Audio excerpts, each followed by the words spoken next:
Dear Mother, our encounter with the Infinite Sight weighs heavily on my mind.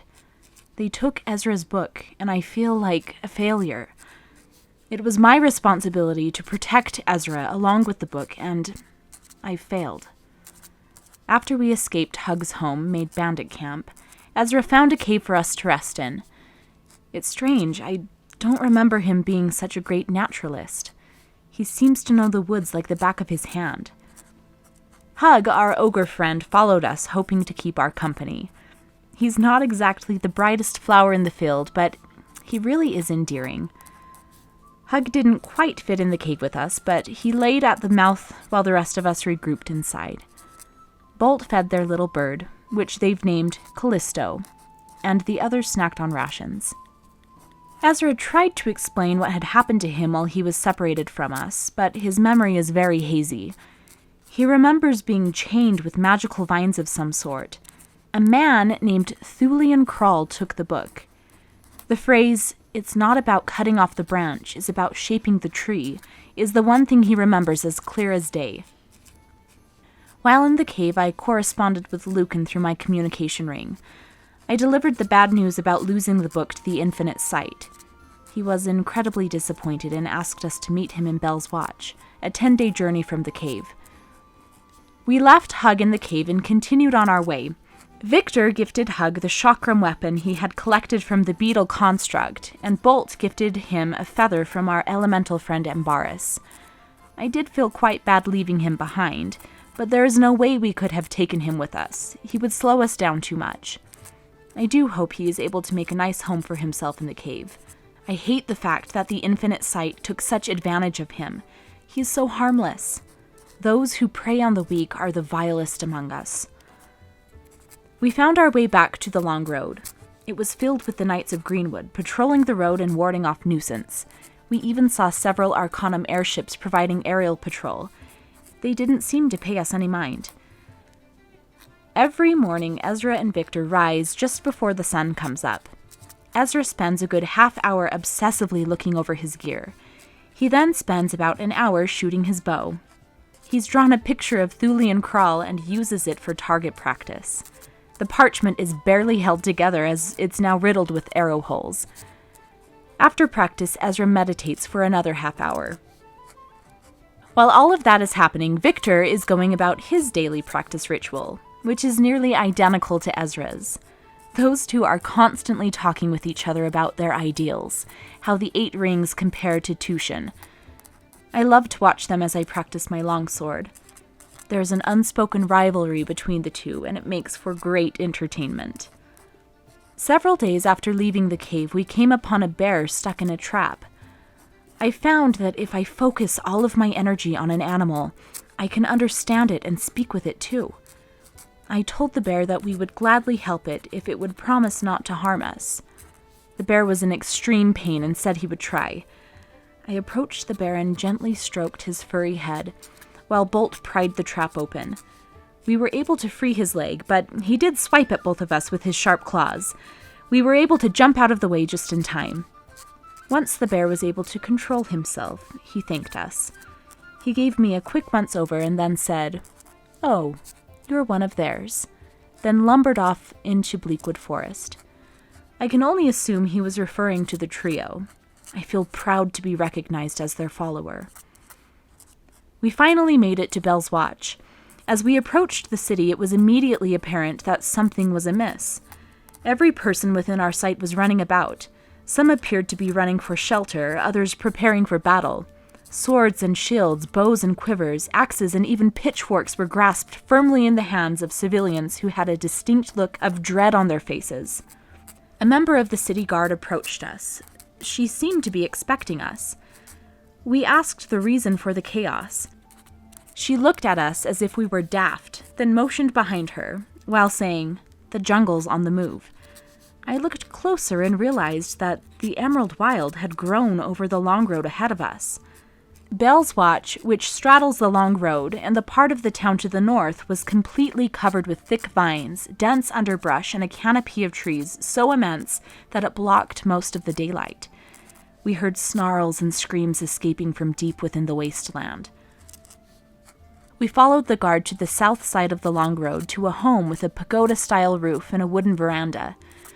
She opened the front sliding door and told the person on the other side that we had arrived and ushered us in. Standing before us was Lucan. He was dressed in a beautiful black silk kimono. His long, dark plait fell down his back, not a hair out of place.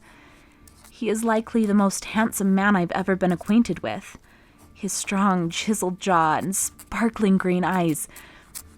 I am a little embarrassed to admit that my stomach does little flip-flops when he smiles at me. Unfortunately, there wasn't a trace of a smile on his face as I introduced him to my comrades and explained in further detail what had happened to Ezra's book. The book I was given explicit instruction to collect and return. Lucan had a look of vehement disappointment on his face. He disclosed that he had just recently learned of the Infinite Sight himself. He had arranged for the Arcanum to pay Ezra a visit to drop the charges against him and his father. Our employer, who he refused to reveal, would like to meet Ezra in person, and suggested that after such a meeting took place, we might devise a plan to reclaim the book from the Infinite Sight. His eyes narrowed, and a frown spread across his lips as he looked upon me. He spared me the embarrassment of reprimanding me in front of my friends. He left us to wait for the Arcanum to arrive. I don't deserve his goodness. He has been far too generous with me when I've failed him. No doubt I've put him in an uncomfortable situation with our employer, losing the book. I sat by myself, staving off tears while we waited for the Arcanum to arrive. Eventually, we heard the hollow chime of a wooden bell. A halfling Arcanum guard by the name of Officer Clover was standing on the front porch. He and Ezra went into a private room and slid the door shut. It wasn't difficult to hear their entire conversation. The paper walls provide the worst privacy. Ezra was completely truthful and told Officer Clover everything. He described Thulian Crawl and even provided the officer with the picture he's been using for target practice. After their meeting, the bounty was removed from Ezra's head. The charges against him dropped, and a promise was given that his father, Trevin, would soon be returned to Willow Creek Hollow, a free man. While Ezra was in his interview, the shouts and screams from outside were difficult to ignore. We exited the house to find the Emerald Wild had grown even more since we first arrived in town. We asked Officer Clover if we could help. He suggested we find Mayor Bolin at Bell's Keep, and that she'd surely be glad to have our assistance. As we found our way to Bell's Keep, we saw warriors of every kind charging into the wild. Knights in magnificent armor on horseback, soldiers dressed in black lacquered armored skirts with heavy helmets, and an army of mostly female dwarves in ancient-looking armor, carrying the Clan Fallowshield banner. Sari engaged in some friendly banter with the Fallowshield dwarves, and they poked fun at her for not having a clan to call her own. Ironically, none in my company, Sari, Ezra, Victor, Bolt, or myself, have a clan to call our own. We are nothing more than clanless wanderers. Mayor Bolin was dressed in a smart blue mariner's jacket and was studying a map when we found her. We offered her help, and she said she could pay us 1 gold per day, with a 50 gold bonus paid to any survivors.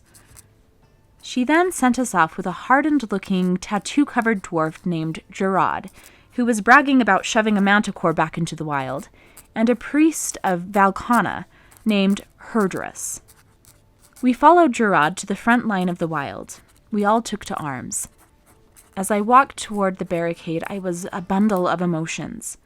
I was still quite distressed by my meeting with Lucan, unsure of my future as his employee.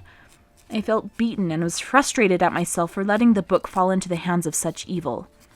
With the weight of defeat on my shoulders, those tears which I had tried so hard to eradicate found their way to my eyes, and I thought to myself, I am worthless. As this thought crossed my mind, a louder, stronger voice responded. It was the trio, the Talon, the Fang, and the Claw, all speaking in unison. Evosia Ferricu, you have been chosen. You are destined for greatness.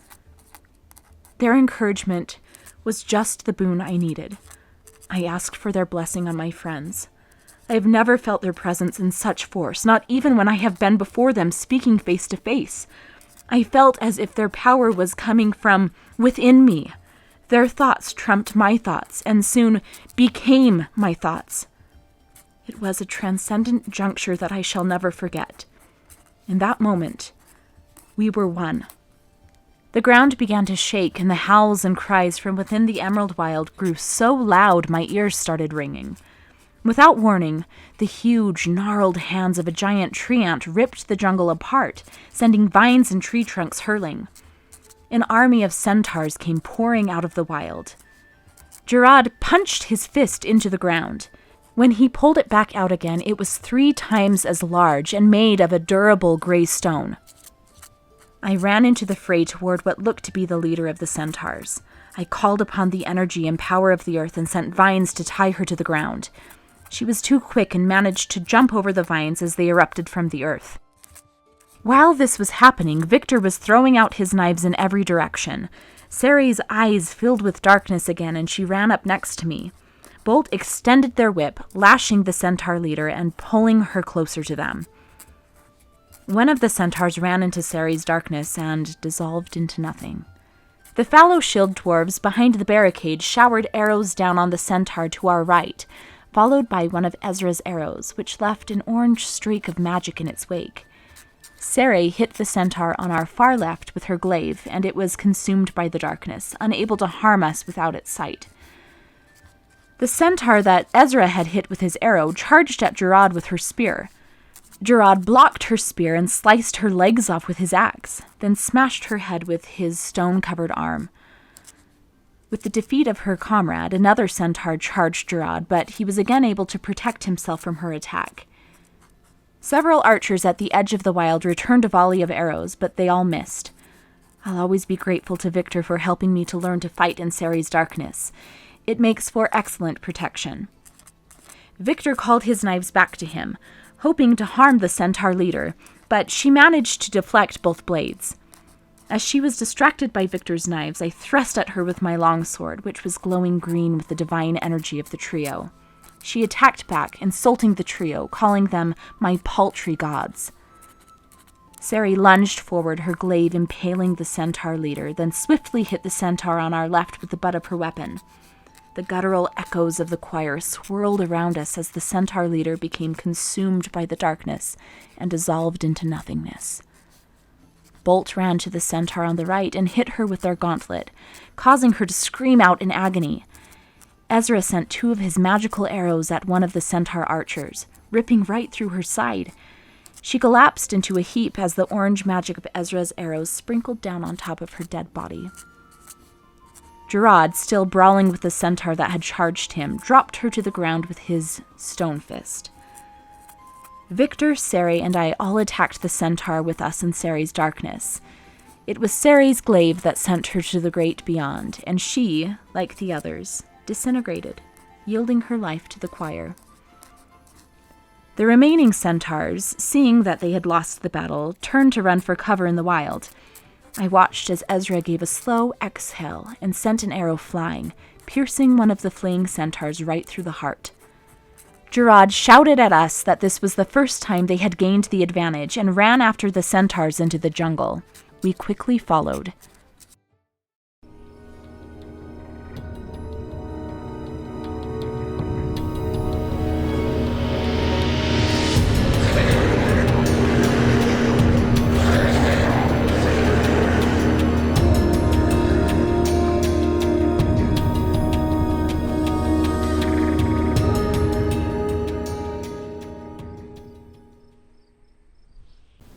Hello, everybody, and welcome back to Session 11 of Tales of Aneria. Ooh. Was that, Yeah. Did you do a 12 there? No, we did 10 and 1. Oh, okay. Because it looked like you held up 2 fingers. On the same time, so. No, Scott was going like this. I don't know what he was doing. Well, 11, whatever. It's Roman numerals. Yeah. I'm sure that's what that is. Yeah. X. Yeah. XI. Yeah. VV. What do you VVI. Not matter? Did you guys ever have... I'm sorry. You can cut this out. But did you ever have... What was her name? For AP... No, European history? didn't have any class. Never mind. We're not as smart as you. No. That is very not true. You guys are both genius level. Colby's Highly on intelligent. his way, he says. Yep. You may notice that we are one player short temporarily. Hi guys, would you like the greatest new variable advantage? I don't know. If you like playing, guys. creating characters as much I'm as you the like playing handsome them. one. Everyone loves me for my muscles. Yep. That's the best Colby impression we'll get. You can cut that out. Get too. one of the dogs. up Leave there. it in. Yeah, we'll get one of the dogs up there. But he should be arriving shortly, soonish. We'll find out.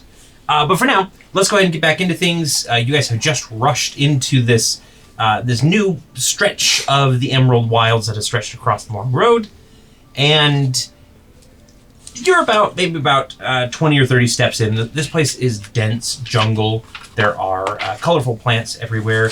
You can hear the sounds of birds, creatures that you're not really sure what they are. A capybara goes running across just because, capybara is going to capybara. And you're about 20 feet in to this strange jungle when the ground beneath you all erupts. And these green vines start kind of like whipping around, kind of pushing everybody back kind of on one foot.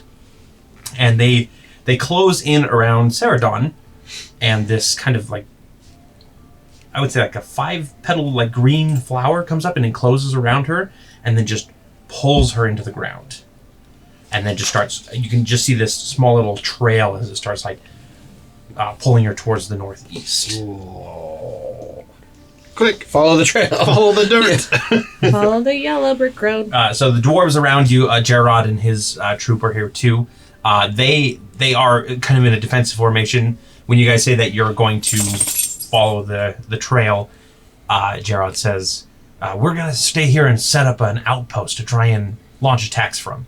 If you see anything, report back. If we see something, say something. Got it. Exactly. And as he says that, like all the other dwarves are already like pulling out hand axes and they're starting to chop down trees and chop up wood to kind of get barricades set up and everything, and to probably hopefully get a little bit of the root structure underneath this place dug up. You can see a couple of them are already pulling out dwarven tactical shovels and everything, because Every one of them's got like 4 machetes. oh yeah, they are prepared for tree on dwarf combat. So if it's a tactical shovel, does it have like a pneumatic arm that's like a Like a jackhammer. jackhammer? That would be a pneumatic shovel. This one just has like a serrated blade Serrated on blade on it. one end. Yeah.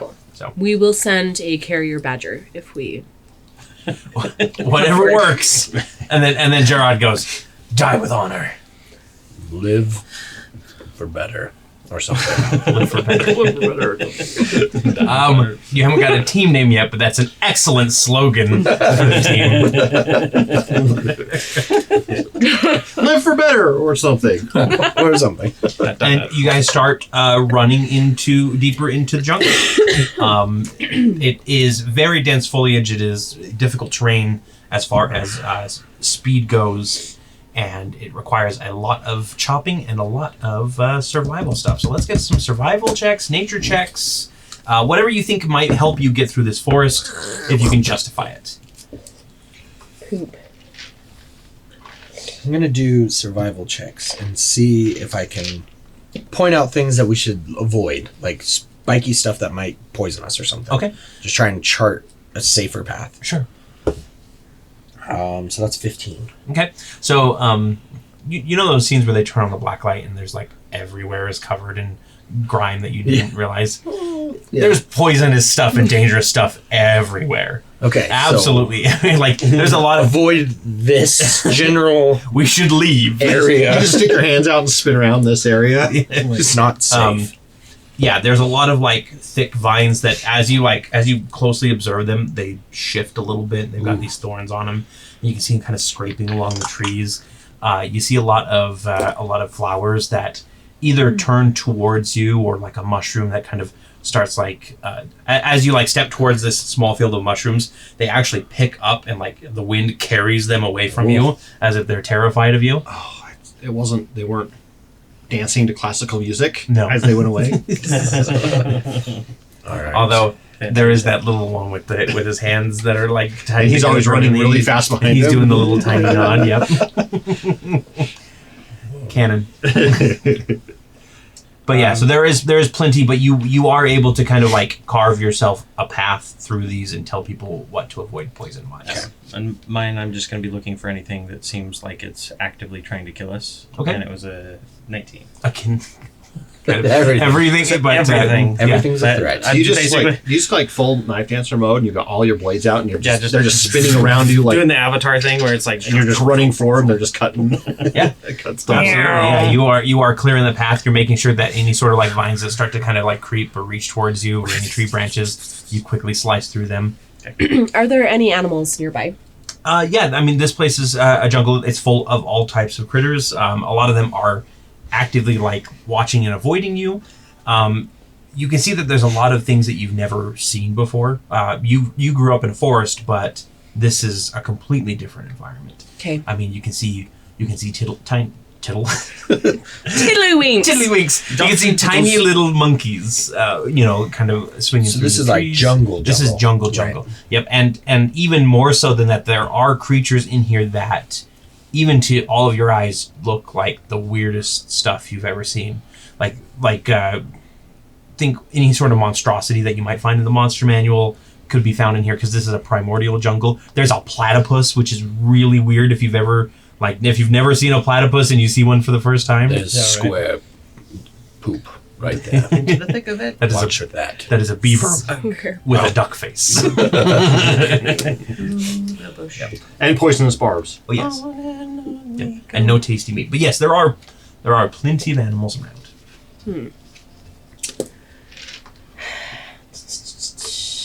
And Lots Like- of lizards too.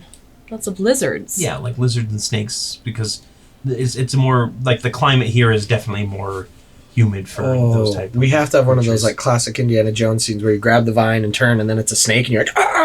Gotta have that. Well, unfortunately, Victor's just cutting a path through everything rather than pulling the vine. It's a snake. No.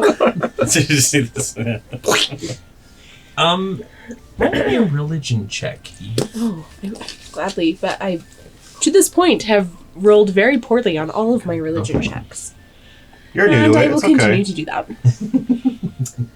That's an 11. You just like feel that kind of sense of foreboding. Like, this is not a place where the trio can actively help you. Like, your magic still works here, but like any sort of special intervention their powers are very much dampened here, because this is not their domain. Okay. So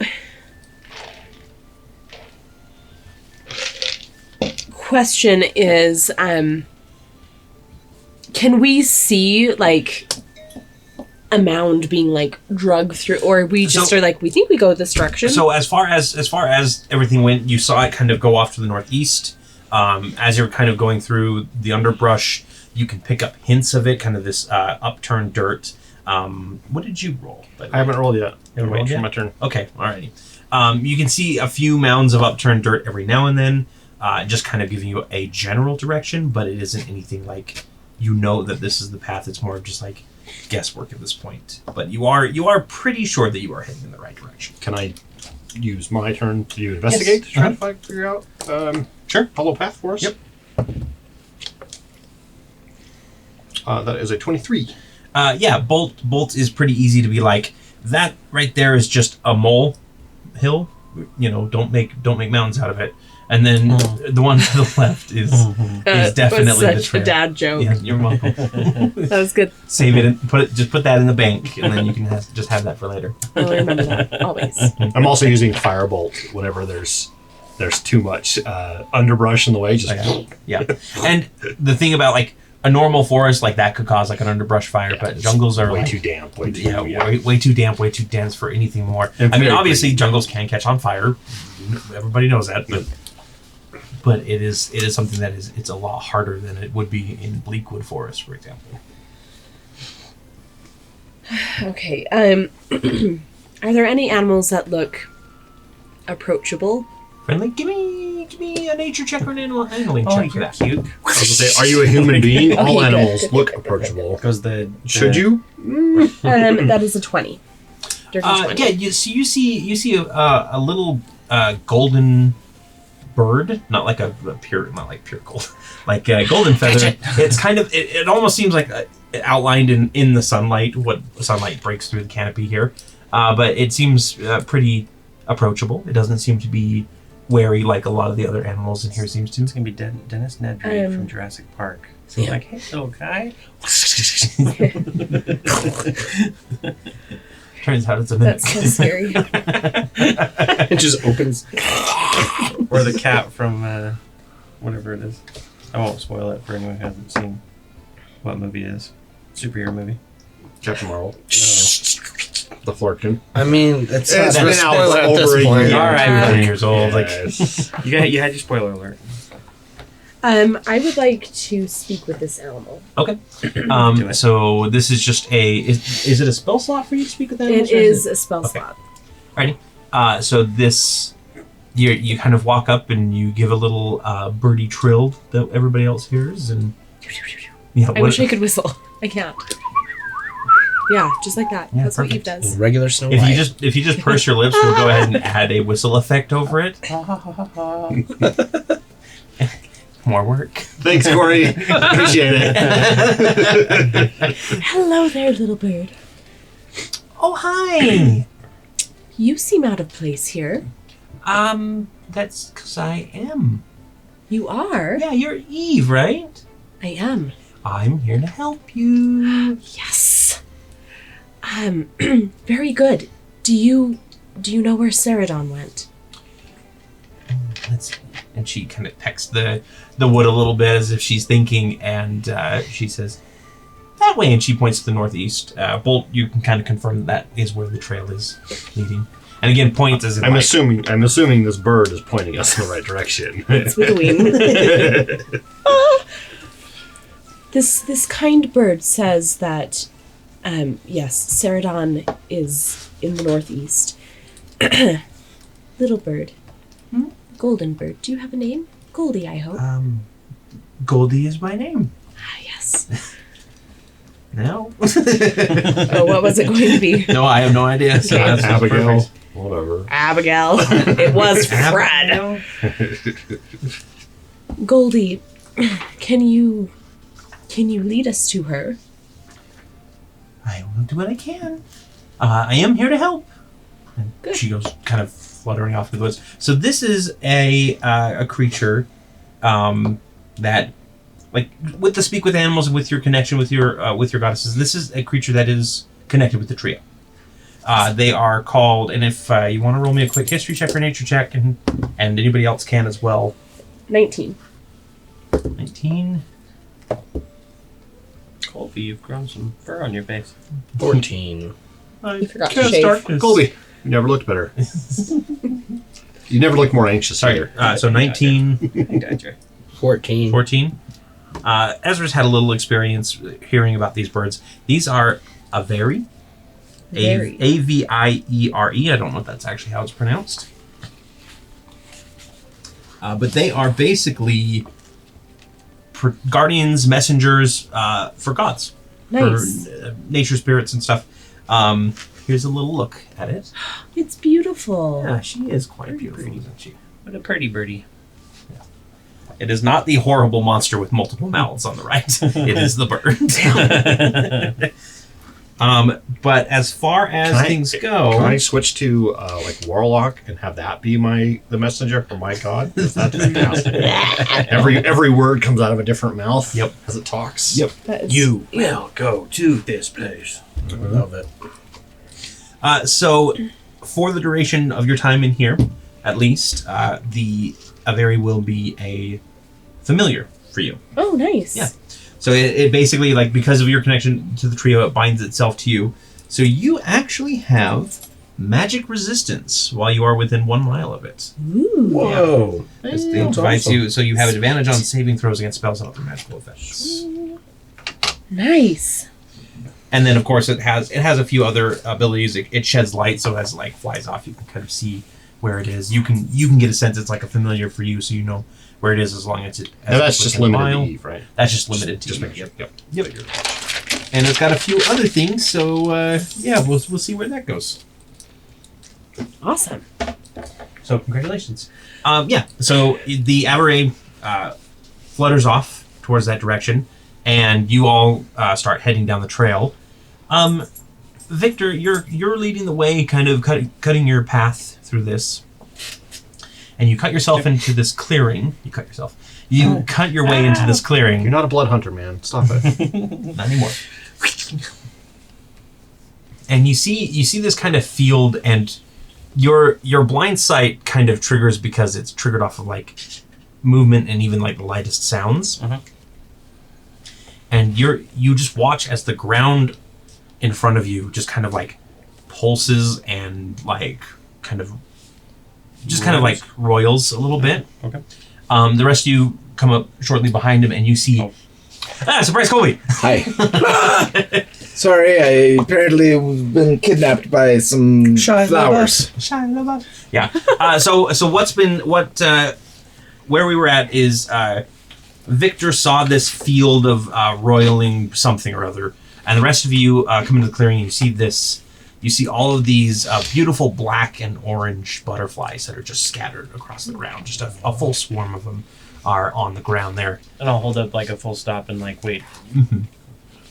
Something's not right about this field. It's different.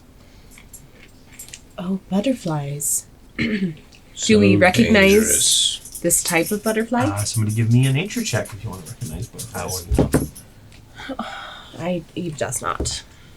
If somebody describes them to you, you probably could. 19 for a nature check. 19? Yep. Does someone describe them to me? Yeah, I'll describe them. This is history? Yeah. Nature. Actually, you can use history. They're both a 0, so that's a flat 9. Okay. And you said you got 19. These are not friendly butterflies. These are death blossom butterflies.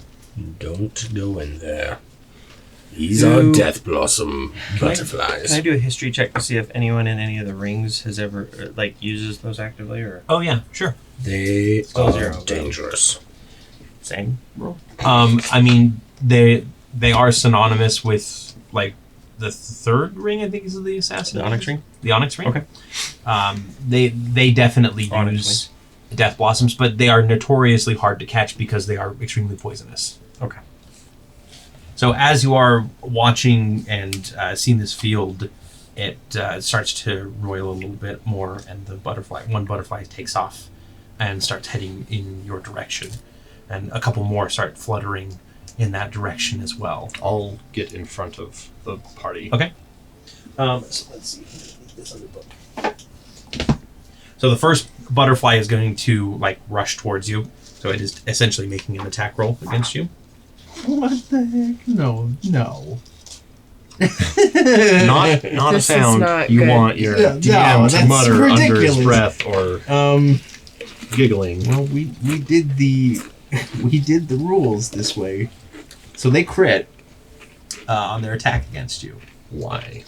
Because I rolled a 20. That's Why didn't he roll? I didn't see you roll the thing. Okay. And so he's really that's So what is ridiculous is the damage. Instead of describing this as like one of the butterflies hits you, it's going to be like... Is it all poison damage?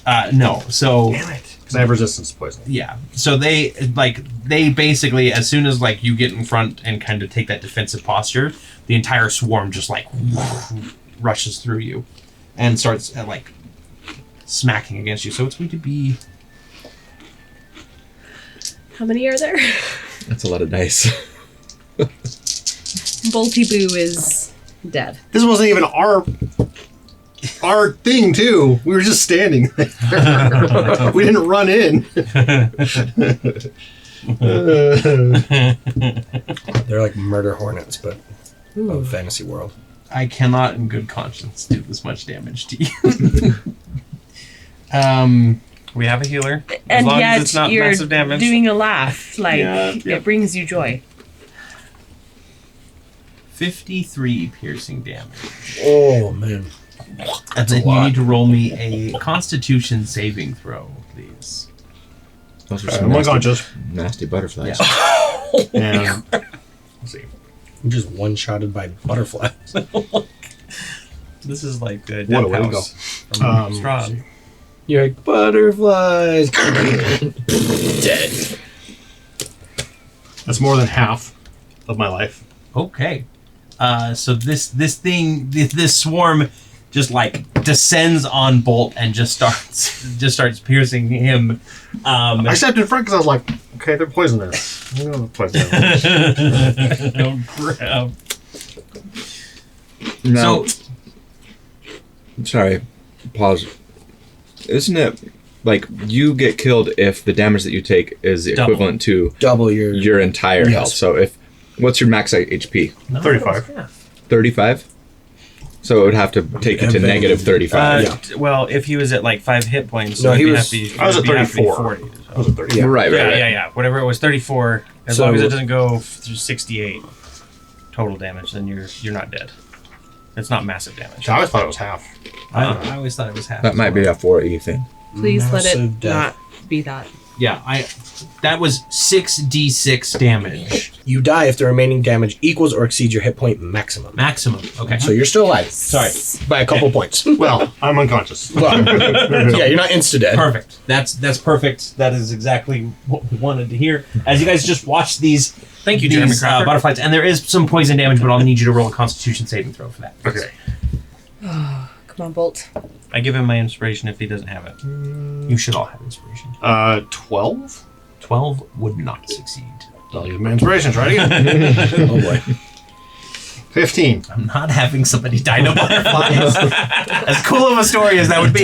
By butterflies. 15. Yep, you do make the save. So This you is the will last take time that our party half. scoffs at them for having butterflies as their front line. Seriously, we should They won't. We should train adopt. some of those. We should adopt the butterfly as our logo because it's like just one shot our strongest player. Should be the freaking butterfly warriors. Butterfly warriors. Death Loop. the butterfly You buttresses. take The buttress flies. you just take 1 poison damage. 1 poison damage. Yeah, because So- of your half, and then your half. So I'm at negative 20 then. Yep. Is what technically. Yep. So you guys watch as this swarm just like descends, and you can just see like Bolt's armor, his body, kind of like literally rusting away, and like chinks in the armor start appearing. Can he And also use your It's a bonus action. how long did that last though? It's gone. So it's not- it's not it was a a temp reaction. thing, and then I got hit with Yeah. one of the Oh. centaurs. Yeah, and then the swarm kind of, after a Bolt like falls backward, the swarm goes back into this grove and just kind of like starts swarming around the area that you guys need to get through. Oh boy. help him, somebody. What? It's like I was riding a motorcycle without can't a bring face mask. What are you right now? Go through a lotus swarm. Unconscious, negative. Negative 20. Well, you don't want Yeah, to. negative doesn't matter. After that round, it goes back to Okay. 0. Okay. Yeah. Then yes, Eve will rush over to Bolt, Okay. and provide healing. By I laying better get hands. a cool dream out of this. Oh, absolutely, yeah. Seriously. So let's do that. You see yourself. No, the butterflies. You see yourself far before anything that you remember, is what it feels like. Okay. You're standing on top of a tower, and there's this swirling miasma of chaos around you. And you can see this figure descending from the sky. He looks, not clean shaven. He's got a little goatee. He's kind of got spiked back hair. One of his arms appears to be a shifting array of different types of energy. It goes from like a light, kind of like a radiant golden light arm, and kind of shifts into this necrotic skeletal arm for a moment, and really undercutting my point here. And he descends and he says,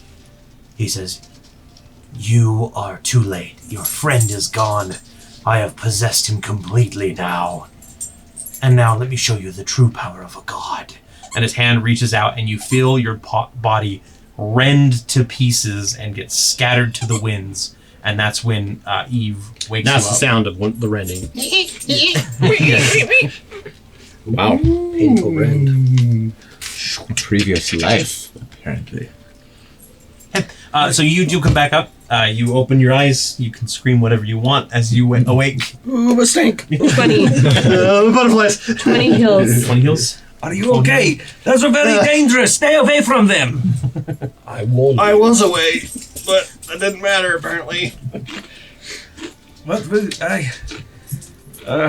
Sari do? With that, That is like the second time I've ever been unconscious, and third time. I'm not happy with it. with Victor asking what would Sarah do, probably cast darkness. Let's be honest. Butterflies can't see in the darkness, You right? can just see this bubble of darkness pop up from under the ground and it's moving. We're going to kind of zip through the forest with the Averi is kind of like flying through, getting a side of things, and we see this flower, this same kind of green lotus flower.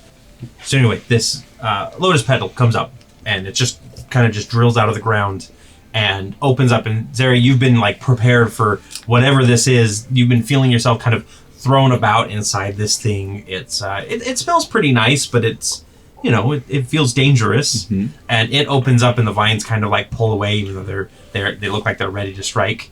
And you behold, sitting on this big tangled root of a jungle tree, you behold it's a feminine figure, but completely made up of vines. They've just kind of wrapped around into general features. There's no real irises or eyes at all. It's just kind of like the blank holes that these vines are making, kind of long tangled vine hair. And she's sitting there and she says, "Welcome to a member of the Summer Court. Please forgive the abruptness of your arrival. I couldn't risk anything happening to you when you entered the jungle." Thank you. That was both terrifying and lovely, simultaneously. How do you know me, and you are? Oh, forgive me. I know you because the mark of the Summer Court lingers on you still. You were born of it, at least partially, and we would be a terrible court of our own if we could not recognize our brothers and sisters. As for who I am she of Many Tangles. I am one of the Vine Lords of the Fall Court. Give me a moment while I write that down. She gets a permanent. Could you spell that for me? I'm terrible with names. What's the? Oh, don't worry. The court stenographer is getting all this down. It's a hummingbird. Many Tangles. Well, I must admit, I was a little bit put off by the initial hospitality we received from the Fall Court. Why is it that you're attacking the village? I am not. And that's partially why I brought you here, to keep you safe from those that are. Unfortunately, the Fall Court has had a faction break away from our ranks and go against the court's wishes. Well, And I am here to try and stop it, but your safety is paramount. We cannot have any member of the Summer Court be injured by this rogue faction. That would cause untold and untoward issues within the courts.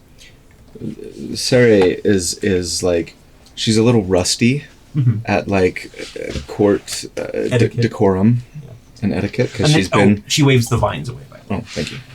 She's been, living amongst the dwarves now for the last couple of decades of her life. But it's starting to kick in a little bit. She's trying to sort of like compose herself and sort of hold herself, slightly differently. And she's just like, well, I don't know if you saw what my friends and I did to, well, the vanguard, I suppose, of that rogue faction, but if you need any help, we'd be happy to provide assistance. I would actually welcome the help. Unfortunately, my expertise is not as well suited as I would have hoped for this. You said you had companions. Were those the dwarves that are currently ravaging the edge of the forest? They are more acquaintances than allies. I suppose we sort of were lumped in together to help try and defend the village. We fought side by side, so I suppose technically you could call us allies, but we don't really know them, and to be honest with you, they come from a faction of dwarves that, let's just say, are not particularly well loved amongst my people. A similar situation then? A bit. Now, who is this faction, and what is going on exactly? Unfortunately, the leader of this faction, Needbranch, is a treant who, well, he has some ideas about how we should deal with Terabon and the surrounding countryside that most of the court finds distasteful. All-out war is not something that we would wish to engage in. We would rather prefer to defend our borders and make sure that no further land is taken from us. But there are those among us who wish to fight and see that conflict brought out in the open, and Needbranch is one of those. Well, I have heard stories of the encroachment that the people of Terabon have made against the Emerald Wilds. I do not represent them, but as a child of war, I can definitely feel your pain. Every branch that dies is pain. I can understand. Would you care for some food or a drink or anything? Well, refreshment would be lovely, but I feel like I must return to my companions. I'm a little bit nervous about what may be happening to them while I'm away. Did you... I could gather them for you. Could you do so without inflicting any harm upon them? It would only be what you experienced. Well, like I say, both lovely and terrifying. I say do it. So while this is happening, are we like making our last stand and the butterflies are like, we're just like, yeah. So we'll come back here. We'll come back here, and you guys are definitely like you are firing off bolts of fire to try and keep this swarm at bay. Got the chain whip out. Yeah, Ezra, you probably, rather than just shooting single arrows, you probably your blades, or you have a torch out. Like you guys are doing what you can to fend them off. All of my blades are on defense mode, just trying to deflect. Everything is just whirling. You're adding whatever like magical aid you can. The Aberray has returned and is trying to sing you guys a song to keep your spirits up and everything. But the butterflies are definitely closing in on you, and then the ground kind of erupts again and rumbles, and what now? These vines and this plant comes up and just basically like surrounds you and pulls you all into the earth. I'm assuming nobody fights it. At least it's not butterflies.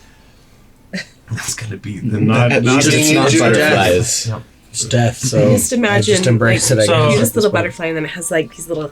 Now do we call ourselves the Evil. butterfly effect? Yep. The butterfly effect. So it pulls you through the ground. You can kind of like it takes a little bit. It's almost like riding in a cart, with not knowing where you're going, but you can feel it kind of rocking along the road and everything. And soon enough, you kind of hear it rumble to a halt. We just got weird grid. Yep.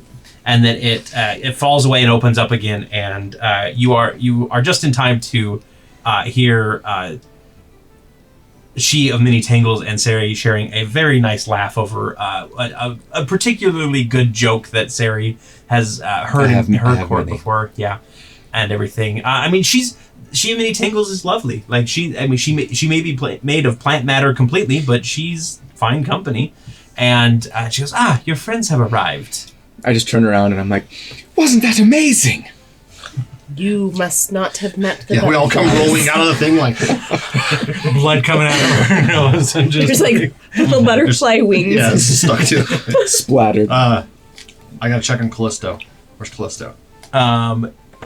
Callisto, you're looking around. The nest is still there, but she's not in there, and you're like what happened? And you go, and open up your chest, and Callisto goes and flutters out.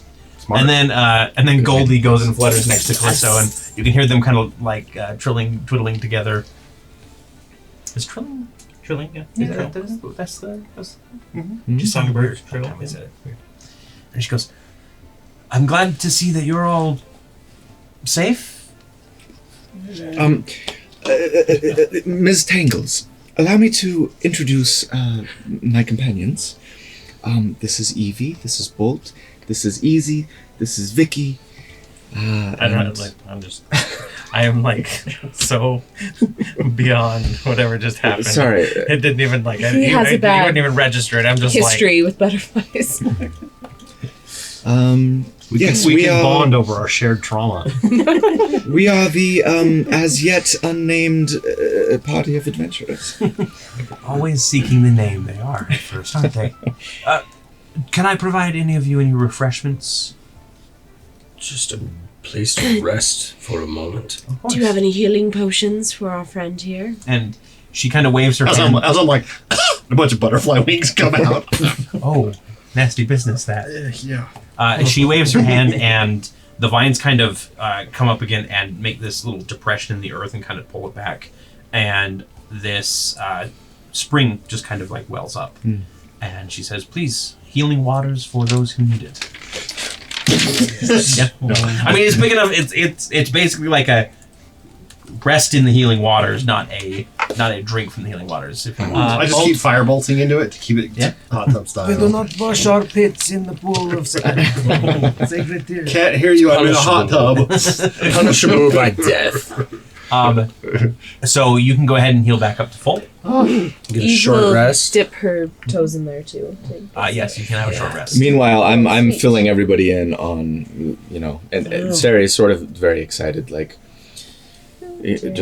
so it turns out that the Fall Court aren't all hell-bent on destroying the rest of the world, but it's just a faction that's laid siege to the village.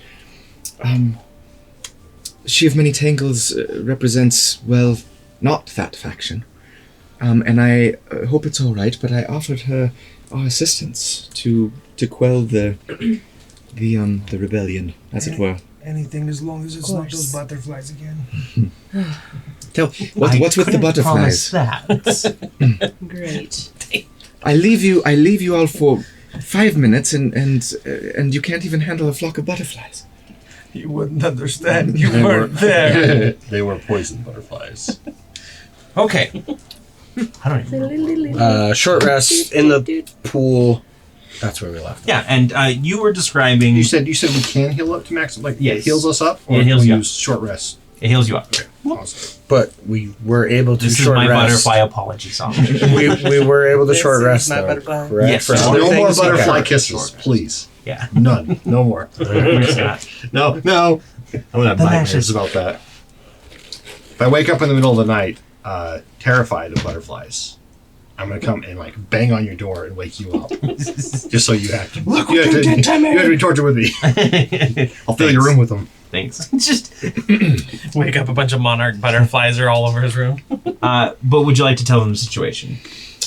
Right. So I knew they couldn't be all bad.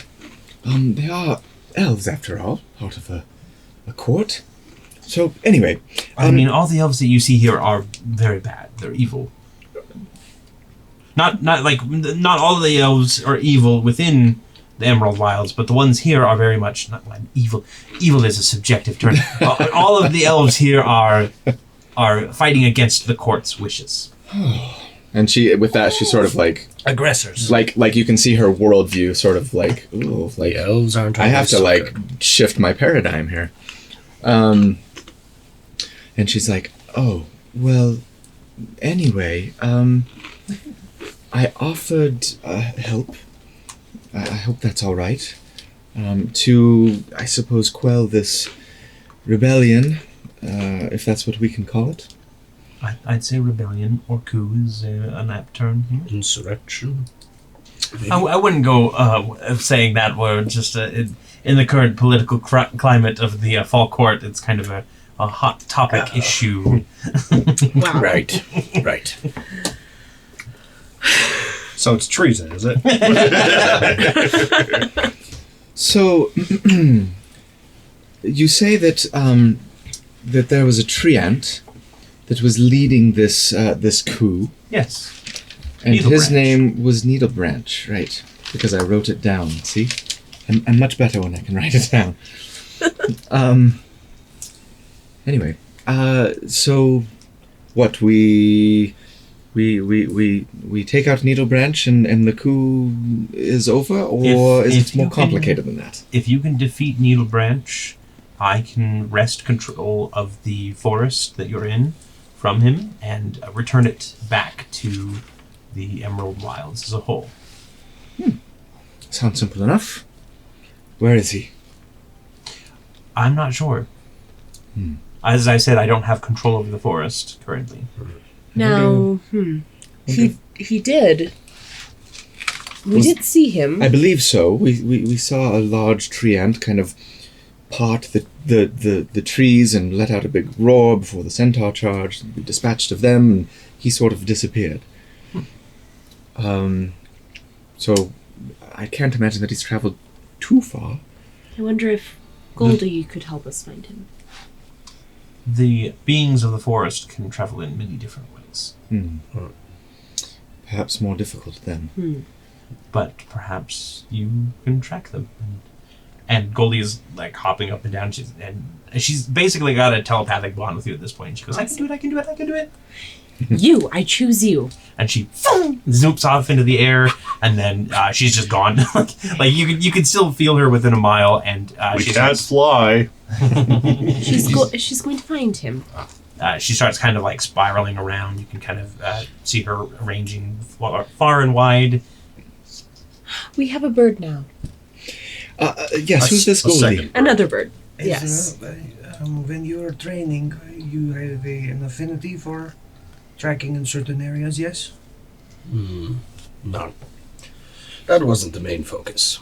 Just because he can shoot a bow doesn't mean he's a ranger. Well, you think maybe I'm just subclassist. A little classist, yes. Now, tell me about this bird while she's gone. She's rather adorable. She is. She was sent by the trio to assist us. Oh.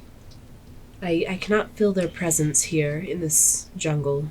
It seems they are not welcome here. But they were able to send her to help us, and I can communicate with her through my mind. So you have a bird, everyone has a bird. You have a bird. Where's our birds? I don't like birds, I prefer butterflies. Let's glare at you. You can't see this. And pre this, it was true, but now he might be shaken in his conviction. You should have captured one. You could join the third ring. Take it as an offering. I've never shuddered before. That was an interesting sensation. Should take We gotta go back. Just like a rattle. Kind of shows you what bolts are loose, though. You could put it in his chest cavity. He can hold it for us.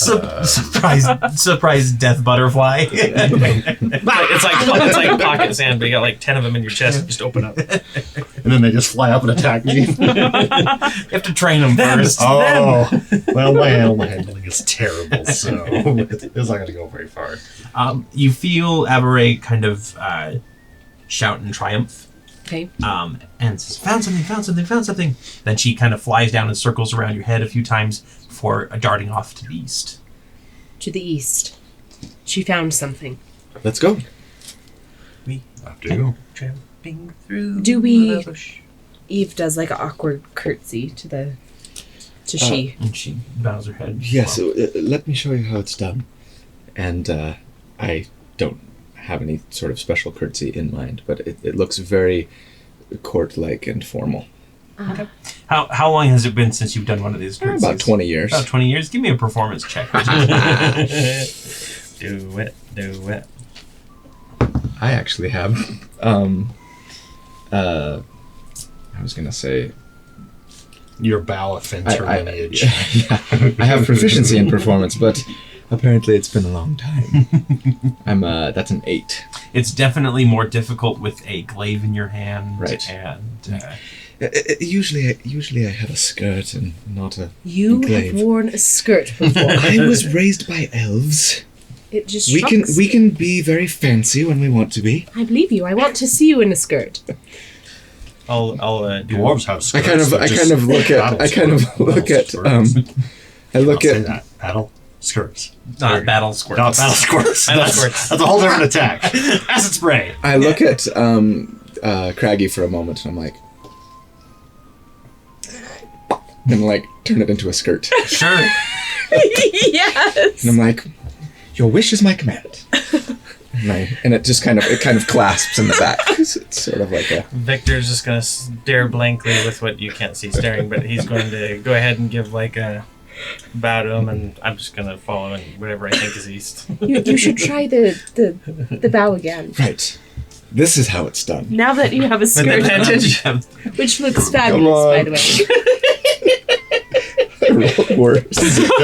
Does it fall off mid? Yes, it absolutely does. The Choir of the Crags is not happy about I'm this. really tempted to use my inspiration for this.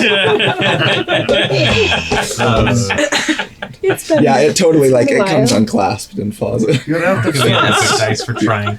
Out of She of sorts. Many Tangles just kind of like hides a little bit of a chuckle behind her hand. Ezra, which before way she is... says, before she gives the proper formal bow and says, "Good luck to you, eclectic group of You were close. strangers." And then she kind of like shifts, and you watch as the vine just kind of like roil a bit, and then she becomes a panther, a vine panther, kind of goes off into the woods. Thank you for the hot tub healing. I always was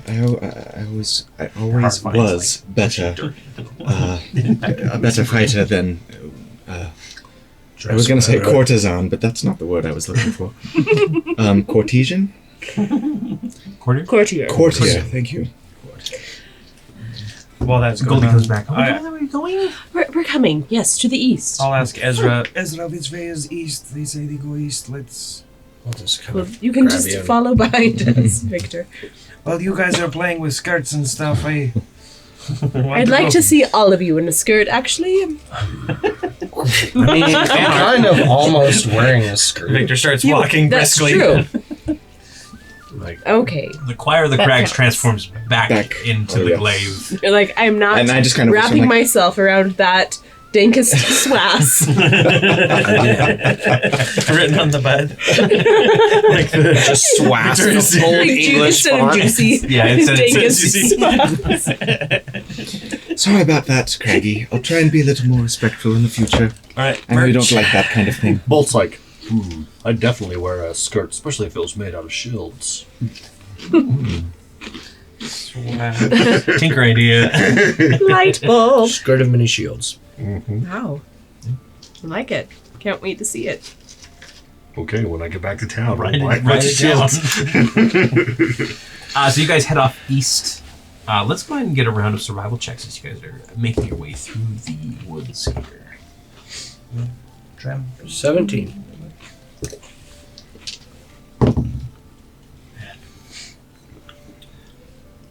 Nine. 16. 13.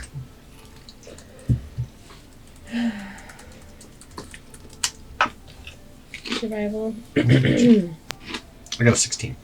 8. 8. So most of you do okay, clearing out brush and everything. Seredan and Eve, you guys take 4 damage just from like basic bludgeoning and tripping and such. As you guys go, you get hit by branches, you get snagged on thorns, that sort of thing. Just follow behind Bolt. He's the largest. He'll clear the way. Don't follow behind Victor. He can't see where he's going. In this limited range, I can see where I'm going, just not As there we're where I'm marching going. to force, you hear this high pitched, ah! Sorry. Sorry, thought it was a butterfly. Every It's little just like a leaf that like fell weird.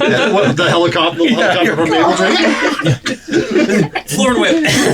Firebolt. Yeah. Whoa, balls. Don't make the trees angry. They do creak a little bit at that. So you are kind of approaching this clearing when Goldie like flutters in front of you and says, "Stop, stop, stop, stop, stop! We're almost there." Oh, exciting. Okay. And she perches on your shoulder and she says, "It looks weird up ahead."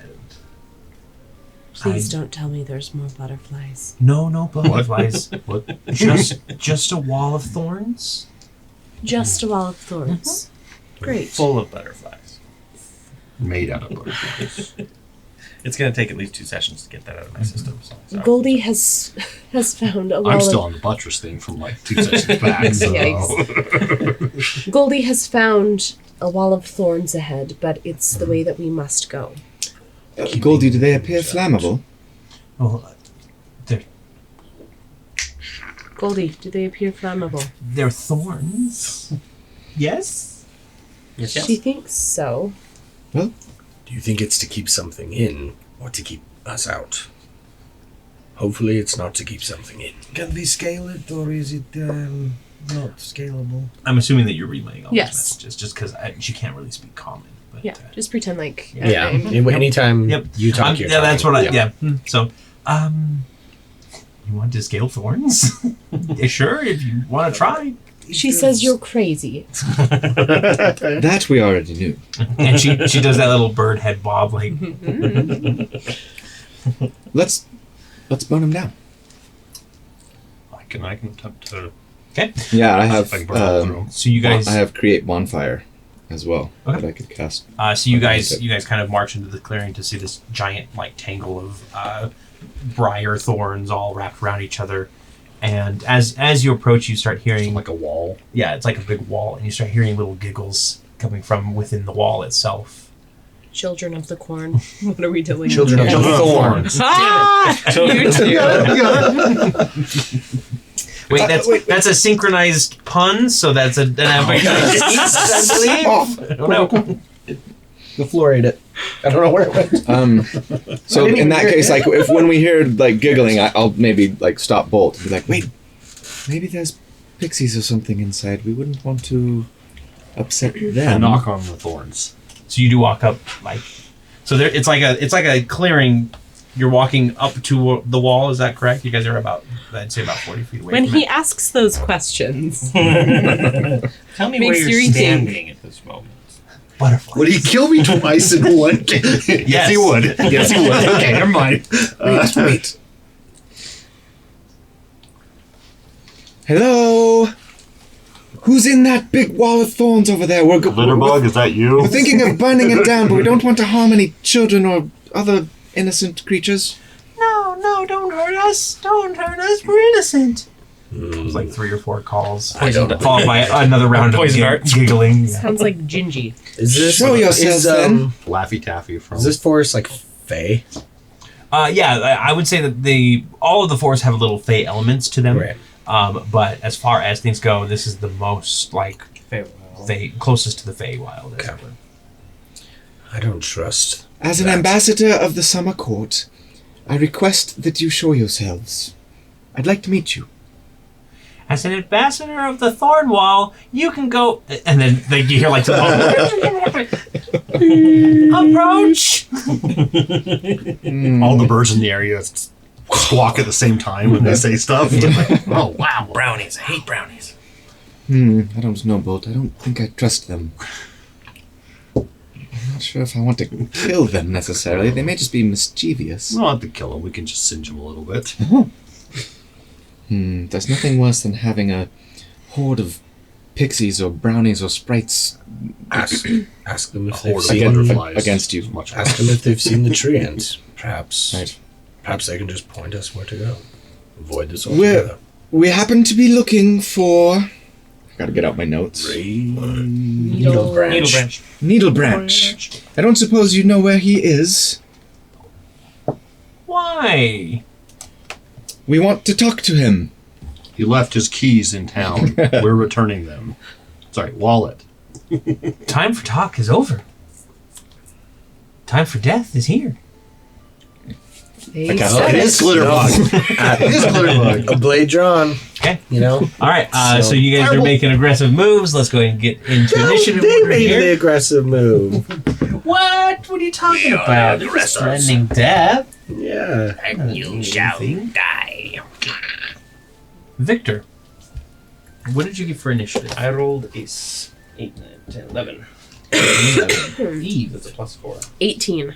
18. Seredan? 10. Bolt. 19. Ezra. 14. All right.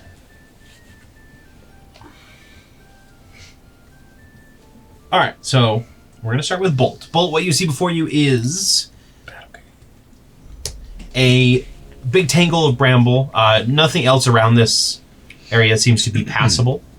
You can go back the way you came, but what would you like to do? So we heard the time to die voice, right? Yes.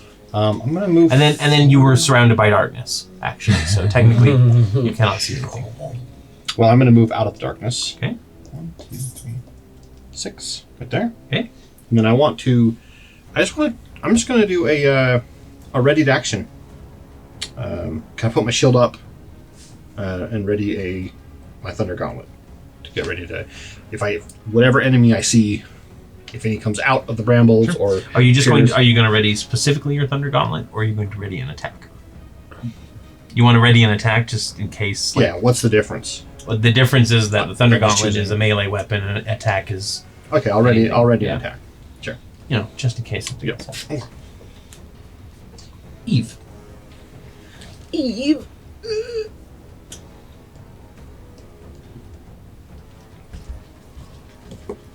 Okay. From here, I am going to use my channel divinity and do Turn the Faithless. Okay. So, as an action, you present your holy symbol, and each fae or fiend within 30 feet of you that can hear you must make a wisdom saving throw. Nice. DC 14. On a failure, the creature is turned for 1 minute or until it takes damage. Okay. So you cast that out, and you hear more giggling. These creatures are not faes or fiends. What a bloody Good idea. waste. It was a good attempt. That was it. Okay. And then something does emerge from the thorns. This tiny little face, and it's kind of got like an angular look to it. It's all green. It's kind of got these big kind of briary spikes that make up hair and a chin. And it just reaches its face out, and it kind of reaches these two spindly arms that have like thorns on them out, and it just gets out enough to go and open up its mouth, and then a single like dart thorn shoots out at Eve. Out of its mouth? Can Didn't I your try mother to- teach you any Can manners? I have my ready to action trigger as soon as I can see it? Mhm. So I'm gonna chain whip. Okay. So you're gonna make your thorn whip attack. Chain whip. Chain whip. And this thing is going to have cover against you. Okay. So that's a 17. 17 will miss as it smashes into the thorns itself. And then its attack is a 16 against you. That will miss. Okay. And you bring up your shield in time and deflect the thorn thing. And then it kind of retracts or closes its mouth and then just leaps out. And so it will charge at Eve. So that is going to be representative. It is not what the creature is. That is just a bush with an angry face. And would you please give it a color as it comes out as well? Yeah. This one will be white. White. Angry Bushmen. And then another one is going to appear and do the same thing. Attack against Bolt for this one, which is 12 to hit. That. Yes. Okay. And then it too charges out at you. Bring me a shrubbery. And that is, what color is that? Blue? That's blue. Blue. Ezra. Okay, seeing these things jump out. Oh wait, I can't see yet. I remember there was a tree over here, so I'll run towards the tree. You gotta get one more away. There you go. So that was 15. You could move. 20. I'll go 15, 20, 25, 30. Get right here. Okay. So I think I'm out of the darkness. Where were you? You were right. I was here. right behind him. 5, Yeah. So 10, 15, 20, 25. So I actually Yeah, have like one right more. here. Okay, yeah. So I'll go Get one there. more then to kind of get this tree as cover. Okay, when you get there, something. Why did I listen to you? There's a glyph, and you die. You get bit in the butt by one of these. Find it. The What are they glyph called? of The shrubs? Shrubs. The shrub children. Shrubberies. I still like the Children Thorn. of the Thorn. That's the name of the episode. Has to be. Children of the Thorn. You Absolutely. know what's funny? These creatures are called Children of the Briar That's funny. in the book. So, Pretty close. but I like Children of the Thorn better. Is it book 1 or book 2? That's a book I never had to read. my schooling experience. Children of the Corn was a book? Yeah, Stephen King. Oh yeah. Okay. He was in his cocaine years of putting book a year. That one and They were all like really good. Lord of the Flies, I think, was the other one that I remember a lot of my friends reading, and I never. How did you get by not reading that? I don't know. I ended up reading Life of Pi. I can't remember reading That was a good Lord of the book. Flies. Yeah. Dracula. I've seen the movie like a dozen So times. Yeah. good. Bram Stoker's I Dracula. read Lord of the Flies like 5 times. The only premise, the only inkling I have of it is that it's cannibal kids. That's it. It's kids No, they're not living. cannibals. They lived on their own society, basically, Oh. and it's like who takes what roles and like There's a conch. right. Gotcha. You can't speak unless you have the code. There's a conch. That should explain everything. Yeah. So The conch in the so middle. when you get step onto that space, Yes. these mushrooms at your feet, these kind of pale purple mushrooms, they just start bloating, and you can see these little holes in them start like whistling, and this thing just kind of goes boom and explodes in kind of this sonic boom. So Spores. every creature within 30 feet, which I think is just Ezra in this case. Yeah, I think I'm far enough away. I mean, I'm 30 feet from Ezra, but not from the... Ezra, you're 30 feet from Ezra. I'm 30 feet from Ezra, Okay, but 'cause not that from is- the wall. That is the space, is Ezra's space. I'm also 30 feet from this. Okay, so both of you will need to make me a Well, Constitution then that saving means throw. that blue guy as too, well. right? Yeah, the blue guy technically is Okay. too as well. Okay. Am I? Constitution. You are save? good. Okay. Yep, a Constitution saving throw. 16. No. I'm gonna use my inspiration. Mm-hmm. Yeah. I'm just saying that. I'm sorry, Sarah. Okay, much better. Today. I failed. I mean, I got a 7. Okay. 21. 21, 16. 16. So everybody who got 12 or higher is only going to take half damage. So it's 4 damage total, 4 thunder damage. So 2 for those of you who... And then whoever failed their save is deafened for 1 minute. What? In your ears. Yeah, 1 minute. Okay. Actually, that sucks. while Cory was describing it, my ear felt like it Can I also just- went clogged. Yeah. And I'm like, So now It's that you interactive. can... I just made my Here, concentration put these check. on. Okay. There you go. Okay. So now that you can see them, New D&D rule. let's put one... If you're blinded, you actually have to wear a blindfold. If you're deafened, we'll put on those Noise noise canceling. canceling. Here. near where Eve was, but not quite. Sorry, it's right here. We'll put one over by that tree right there. Yep. And then this last one we'll put pretty close to where Eve and Bolt are on the left side. These right, are the mushroom things? two more back. Yep. Mushroom bombs. Yep, those are more of these. They're technically called boomers. Okay. Okay, boomers. Okay, All right. boomer. Then I will shoot my bow at the blue one, Okay. since I can see it. And it did wince a little bit, but it doesn't look like it is definitely. I'm going to apply sharpshooter. Okay. Don't step on that mine turtle. So that's I'm gonna use this as well to make sure I can hit. Okay, that's good. So that is 18 to hit. 18 to hit? Mhm. Okay. Yes, that will hit. Really quickly, I just read something about these creatures. They do count as Fae. Oh. So you said it was a wisdom saving throw? Yes. 14. 14? So maybe I shouldn't be making this attack. The two out there make their saves. Okay. At least two did. And then you said that they are turned for 1 minute, is that right? Yes. Okay. You hear like two of them shrieking and running off into the distance, or they will on their turn. I'm sorry, it's a 17 to hit. So what I do these can't look do like? math.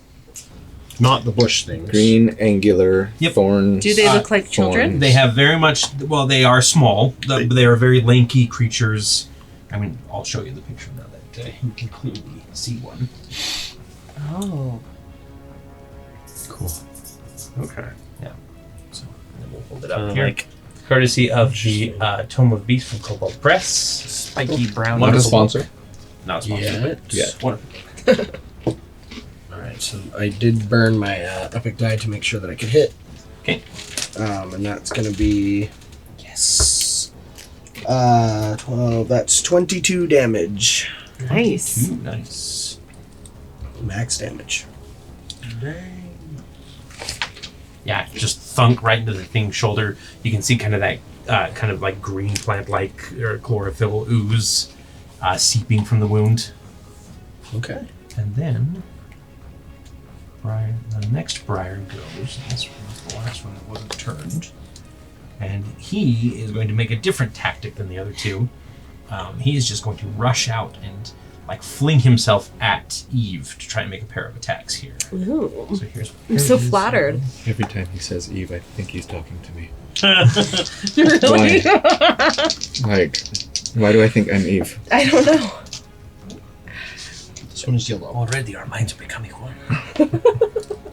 The first attack is a 23 to hit. That will hit. And then the second attack is a 22 to hit. So that will hit as well. So both of them hit here. You're going to take 12 piercing damage total from this thing as it like wraps you up, and you are grappled by it. Oh, great. Nice. Darn it! It's been over a minute from our beans. And as you are grappled, because your beam didn't let you like escape out of grapple. Well, I had the grapple beam. How long did those peppermints lasted for an hour? Didn't they? Has it been an hour? You guys took a short rest. So yes. Okay. Forgot. Now, then at the end of its turn, it kind of like squeezes in, and you can feel the thorns pressing in on you. This is their specific thorny grapple. So you'll take 2 more piercing damage. Okay. Just without a save or anything. Until the grapple ends. Okay. Okay, and then it is Victor's turn. Alright, I will... I'm gonna run forward. Victor, don't step on the mushrooms. Thank you. Okay. What mushrooms? You'll see. Alright.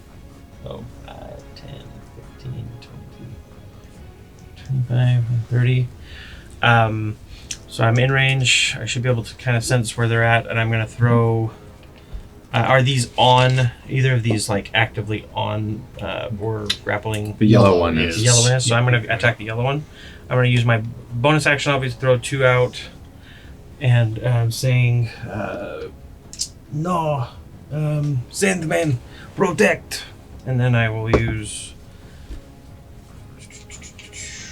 16 plus 4, so 20. Or actually, it's a 22 to hit. 20 plus 6. 22 will hit. Okay. And there is sneak attack on that. Mm-hmm. Wake up. I won't use you. Use this one. This is yellow, right? Yeah. That's the one that's grappled. Okay, so that's going to be... Turn specifically does. Do they have to run away with you? Or run away with you? Do they have to run away with you? If you run away from you. Run away! And the one I'm attacking with is Shadow Song specifically. Okay. In case I was wondering, so that's 8 damage from Shadow Song, plus another 6 to for the sneak attack damage. And that's slashing. So 8 plus 6. Yes. 14. And then that's it. That's my turn. And I'll double check, but I think that was my last performance point. You took a short rest, so you should. Do they reset on a short rest? I thought it was a long rest. They reset on a Okay, short okay. rest. They Then should I've got- reset on a short rest. So I've got 4 If then. they don't, that is. I'll double check. For some reason, I thought it was a long rest. Okay. Yeah, so you go slicing one of the. It shrieks. It's still grappling Eve, so it's technically shrieking in your ear. Oh, by the way, did you want your bird to do anything? Did you use a bonus action for your bird on your turn? I did want my bird to do something. Okay. I can't remember everything that she can do. I'll hand you the book since I'm not trying to use it. In addition to being a standard familiar and being able to like assist and things like that. So. Bird. So I'll let you work on that. Just for next turn, we'll do that. Just because I don't think you would have given any commands for creatures that you could see or anything. Seredan, this is your turn. Okay. Let's go. Everybody got their licks in. Good. Time for darkness. Unhand her, you Sorry. You fiend. You fiend. thorny Fiend. beast. 5, 10, 15, 20. Can I stand in this space, kind of in the hollow of yeah. the tree? Because that'll put me 10 feet away, and I have reach, so. So yeah. So you wouldn't be able to hit yellow with that one just because you are both basically on, or Okay, at then least I'll they'll move have cover there. against you. I'll move there. Because of the tree. Yeah, because of the tree. Okay. Rest. Yeah. Because yellow is technically in Eve's space. Well, Not in, right? like the grappling, like it's grappling onto her. Like Right. for flavor, it's in the space. But I think technically they still occupy their Yeah. own. Okay. Yeah, I'll just say, When they're grappled, they really just go like this. let it go! Foul creature, and I crit. nice. Doo-doo. Nice. Okay. So that's going to be Feel free to take the change. Max damage. What's the dice roll? 15, What's the bonus? I mean, that's it.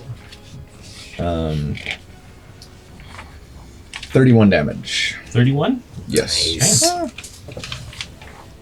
Sorry. Where'd that go?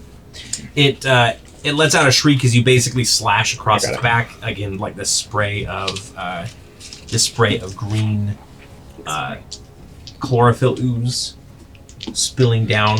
Eve is getting a little soaked in this Okay. green. And then Gunk. butt action is a 17 to hit. 17 will hit. Okay. For an additional 7 damage. 7 damage. Okay. Yeah, and then you just come around with a button, crack it on the back of the head, and the thing goes limp and slumps off. Nice. Eve. Thank you, Sari. You're welcome. Is this any way to show hospitality to another court member? You ought to be ashamed of yourselves. The Briars just laugh as they continue to try and kill you. The next two Briars go, but they are turned. So do they specifically have to run from you? I think Okay, they have to no. use their action to run away. Don't Well, it says. La, la, la, la. On a failure, the creature is turned for 1 minute or until it takes damage. Okay. So it doesn't So- specify they? Right. that they So a have to run turned away. creature. Yeah, turned That's what creature. that means. The turned effect is indicated. No, that's not the wrong thing. You gotta put 5e. You just can't type turn into Google. Doesn't know what that means. A turned creature must spend its turns trying to move as far away from you as it can, and it can't willingly move into a space within 30 feet of you. It also can't take reactions. For its action, it can only use the dash action to try and escape.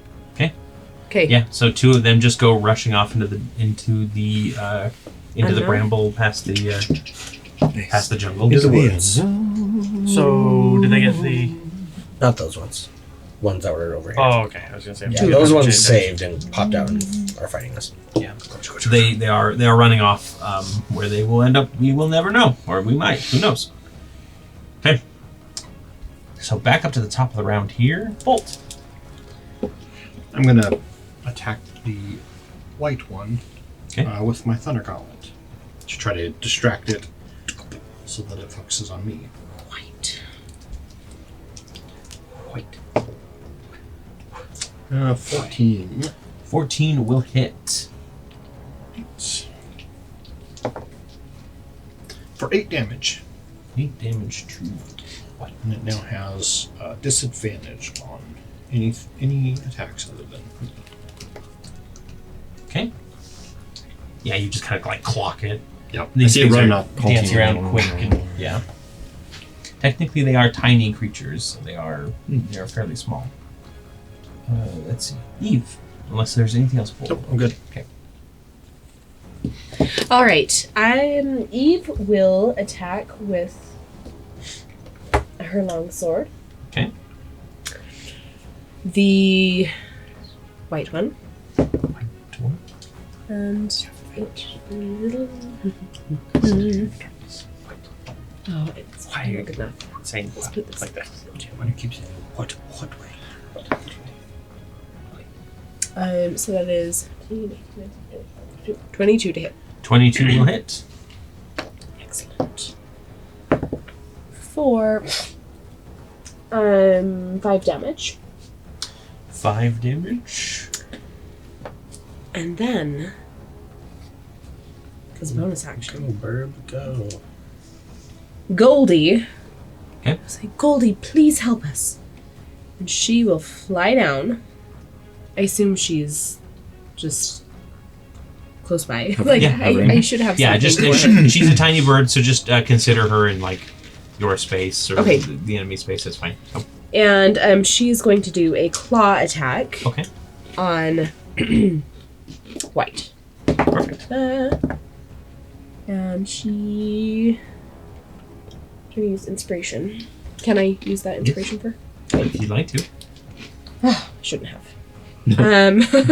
That's a 13 to hit. 13 will hit. Oh. Well, great. Yeah. So need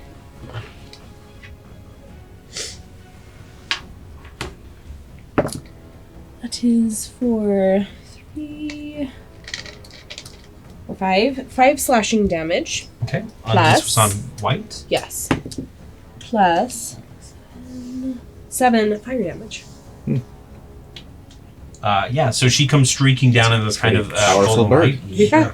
and slams into it, kind of scrapes across it. You can hear the plant shriek as it takes, you said how much damage? 7? 7. damage? Yeah, Yeah, 7 yeah. fire damage. Yeah, and it definitely looks like the fire is burning it more than it normally would. Fire bolt. Fire bolt. Firebolt. If I was at range, yes. Dang it. Okay. Perfect turn, Goldie. And she lets out a trill of triumph, and Callisto even lets out that in awe bird whistle. Woo! Yeah. The R2D2 whistle. Yes. Okay. Then the two Briar creatures look at each other, and they just give that like quick nod, and they kind of slap their hands together. And No, Form they up. don't do that. they don't. Oh, okay. What do they do? They run away. That's next turn. He bravely ran away. Now, the area around White is going to explode in this tangle of thorns. So they use their actions on each of their turns to cast Entangle. So the area within 20 feet is now difficult terrain. I have to save you. Save us, Ezra. Always need the Light guy one in the of back. those things on fire. So it says a creature, not all creatures. I think every creature that's in that area. Oh, a creature in the area, not Yeah. a creature. Yeah. So each of you must make a strength saving throw. Why does it have to be strength? Why did I have to roll a 5? Why do I keep using this die? You make It a is save? very clearly. Oh, you cursed. have advantage on that as well because you have magic resistance right You're now. right. Yep. So even if you hadn't already made your save, I'm good. I'm a 4. okay, that's a failure. 15. 15. That's a save. 14. That's a save. So everyone else kind of like they're ready for things erupting from the ground. You guys are all on edge, except for Seredan, who's had kind of a pleasant time here. So she's the only one that these thorns like wrap around and like tug you down. So you're restrained, and until you can free yourself from the DC. Right. And then they are both going to run. They are both going to flee Don't forget and to roll your move concentration. 20. Oh, it didn't do any Oh, it damage. didn't Yeah. They're going to move 20 feet back into the thorn bushes, basically dive into the thorn I'm going bushes. to take an opportunity attack. Okay. But I don't have advantage because I'm restrained. Yeah. So yeah, they I'll just take an watch. opportunity attack as well. As will I. Okay. And you do have advantage because they're technically in the On darkness. white. On white. That's a 19 to hit. 19 will hit. For nice. 15 damage. 15 damage. Which one are you attacking, Bolt? Blue. Blue. Okay. And what did you roll? A 23. 23 will hit. And then which one are you 22. attacking? White. White. So 23. 23 will hit. 7 damage on blue. 7 damage on blue. 7 damage on white. I'm not even kidding you. Alrighty. So you guys like all strike out as these things like turn to run. Oh wait, no. Sorry, Bolt. You cannot take an opportunity attack. You are in darkness. Can't see them. You cannot see Oh. them. Right. So blue makes it scot-free. Darkness White strikes gets again. ripped to pieces by a glaive and a sword, basically bisecting its limbs. I think he gets to do Taking that. all of these. That's my penance. Punning with his name. Yeah. Okay. Set one up there just in case. Just in case. Got free from spell. So white is now gone, and blue makes it 20 feet back, and it just basically dives into the thorns, and disappears from sight as far as you can tell. Okay. What would you guys like to do? The combat is technically over now. I'm going to cast create bonfire. Okay. Underneath the space where it looked like the blue creature disappeared into. Okay. So it's just a 5-foot flame. Basically, it fills a cube. It requires concentration. So when I do that, my darkness drops. I'll go pick up Victor's daggers, even though I know he can pull them back. I'm just gonna pick them up and I left these. But what is the attack that it has to? It's a dexterity saving throw, That was very kind of you. or they take 1d8 damage. The thing makes it save because it couldn't move any further than that, but it makes it save, and you can see it backing up into the briar a little bit more, Okay. but it starts burning away, and you can see other things catching fire as well. Okay. So, but it is kind of revealed if somebody would like to take a pot shot at it. Yeah, I'll firebolt. Okay. From here, try to.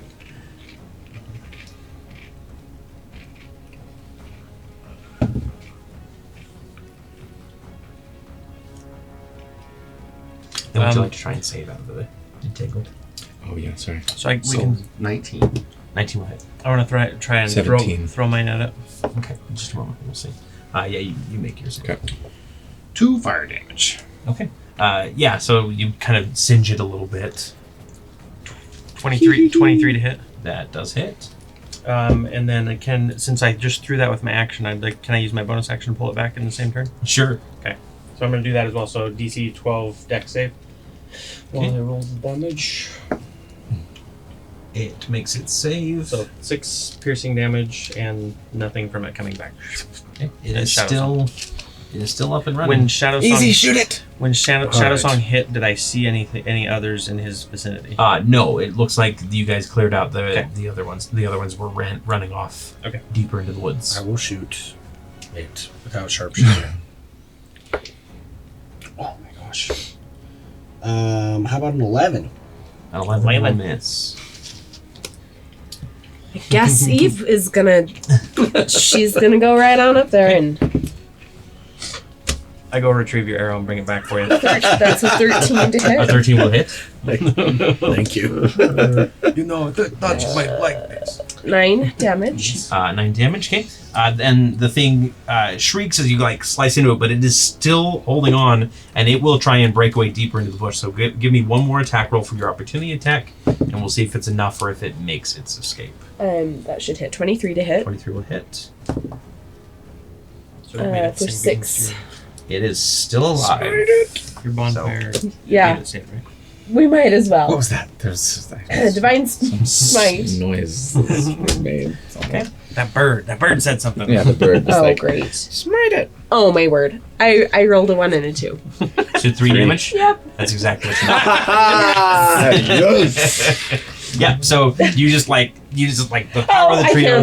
can't. I'm out of spell slots. Oh no. But Goldie. Goldie, she's yeah. swinging Goldie there. just goes down and just pecks into it a little bit and takes out the last 3 hit points. Okay, good. And we're just gonna hand wave it at this point.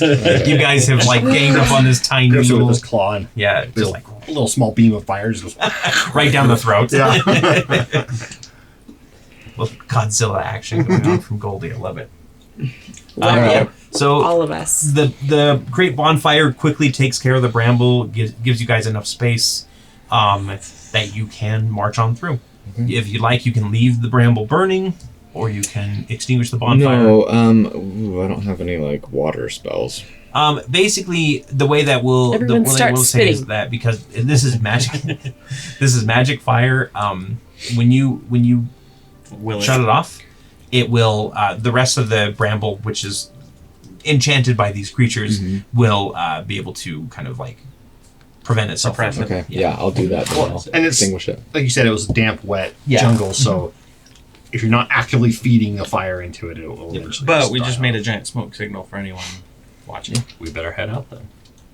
This is like pull the alarm like we did last time. We should probably expedite our movements. Good point. Be on the watch for those 2 or 3 or however many there were that ran away when you turned them. They may be hiding and waiting for us. They might have set up an ambush or gone for more. If I'd like For reinforcements. I'd like to redeem myself. Can I scout ahead? Absolutely. Is it investigation or investigation or perception? All right, and I want to do it stealthily. So that's a 10 for the investigation, and then for any checks, that is a 17 for stealth. Okay. So you're able to scout ahead as this. So the forest has turned from like a jungle canopy to this kind of gnarled vine or thorny area. Kind of. Okay. It looks like these children of the thorn have kind of shaped this area. You can see that there are paths for troops to move to and from. You can see the hoof prints of centaurs, as well as the boot prints and basically footprints of elves and other creatures going along this path. And it does look like it leads down into, not into, but kind of, or we'll say it leads up this kind of mossy mound, and there is this kind of grove with just, again, gnarled-looking trees kind of surrounding it on all sides. You can squeeze through there, but it will take some time to get through. And I think you guys were fast enough. You can see the 2 children of the thorn that you turned, and they are scampering into these trees, and you can see them like basically mold into the trees and start. If I don't feel like I've been noticed, then I will stealth back, let them know that I think I found where they're hunkering down. And that's about like 300 yards ahead, so you guys can get there in a pretty short order. Come quickly. I think I found where they're hiding. We can either torch them to the ground or make them talk. Right.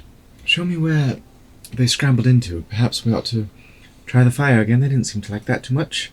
Are they able to breathe underwater? Maybe you could drown them. Anyone have create water? It's pretty dark. Dang it. Plus, I think they will just grow. They get bigger. Let's see if we can. Yeah, they're all jacked up. I'm not gonna worry about. It's not very effective. I'm not gonna worry about stealthing back up to it because we were already engaged. I doubt we can. All right, so yeah, you guys can take some time to squeeze through the trees. You can try and brute force your way through the trees, however you would like to do that. Yep. Dexterously push through. I'm gonna bolt force my way through. Yeah, okay. I want to do like these kind of sweeping movements and get the daggers to. Yeah, just kind of like slicing your way through. Cut through the random. Okay. One of them's a Kokiri, and I think you said you had like machete style one too, right? Yeah. All right. So yeah, it doesn't take too long to get through. You see another kind of clearing with kind of these rows of thorn, parapets that seem to be making their own little court. In the center, you can see this gnarled tree, and as you get a good look at him, he looks old and blackened. He kind of turns around slowly, and you can see that out of his eye sockets these like black pools of like sap are running down, and he goes, "Who are you 5? We are friends. You are interlopers. You will leave here now, or you will die." Needbranch, I presume? Yes, that is me. Why are you attacking the village? Because it is time for civilization to crumble, and nature to once again take its rightful place in this world. It would appear we are at an impasse. It would appear so. Needbranch. I do believe in the power of nature, but I also believe that men can exist in harmony with nature. Could you give us a chance to prove that? Give me a persuasion check. Nope, she can't. Can I give her an inspiration? I'll give her mine. Dang it. Men have proven themselves time and again that they cannot be trusted. If you will not leave, you will die. To be fair, he's not wrong. Yes, but it's not honorable to commit genocide. Can't allow that, can we? I would really hate to kill you, but if you insist. You know, fat wood makes the best fire starters. And you seem quite saturated with flammable materials. It would be a shame should we torch this place to the ground. I want to intimidate him. Intimidate. I am looking to build a nice sturdy chair. I know, but woodworking's a hobby. I see the seatbelt. He has one too. That's only a 7 for intimidation. Well, we're not. Are you talking like this way? And he's over Yeah, there? exactly. He lets out kind of that deep. I see one of the brambles, the earthy thorn brambles. I chuckle think that's that what we're all talking about. treants can emit because, tree speech is cool. And he goes, destroy them. And you guys see two figures emerge from either side of this kind of like this parapet thing, as these two giant, rabid, clawed, sharp-fanged looking skunks come out of the woodwork and start stalking towards you. And we're going to go ahead and get back into combat. Bolt, Naked and afraid. what is your initiative? 7? 6? 6. Fingers? I can count. Eve, what is your initiative? 16. 16. Ezra, 19. 19. Victor, 20. and Seredan. 12.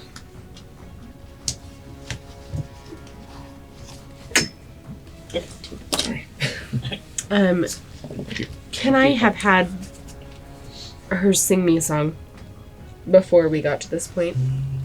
Yeah, so she can Okay. use her bonus action and do that heal on you. What was the... Sorry, Ezra, what was yours? 19. 19. 1.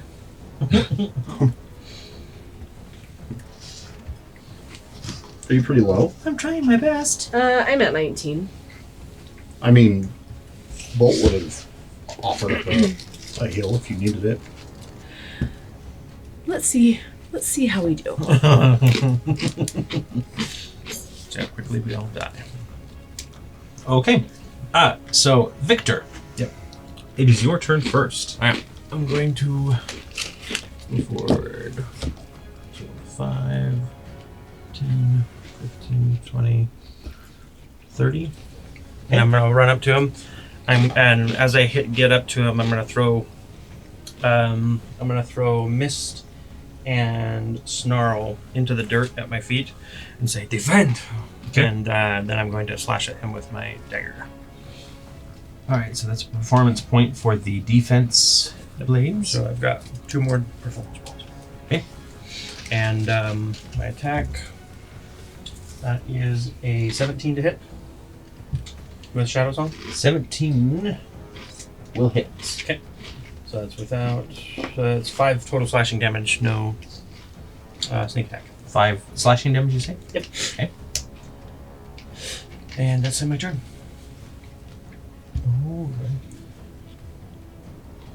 Then it is Ezra.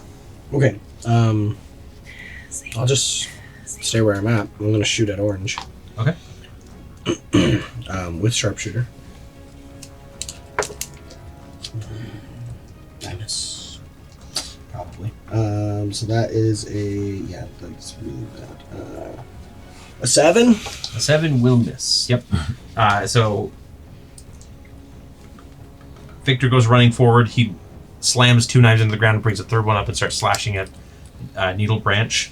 Which, shoot, I forgot that something happened. Sorry.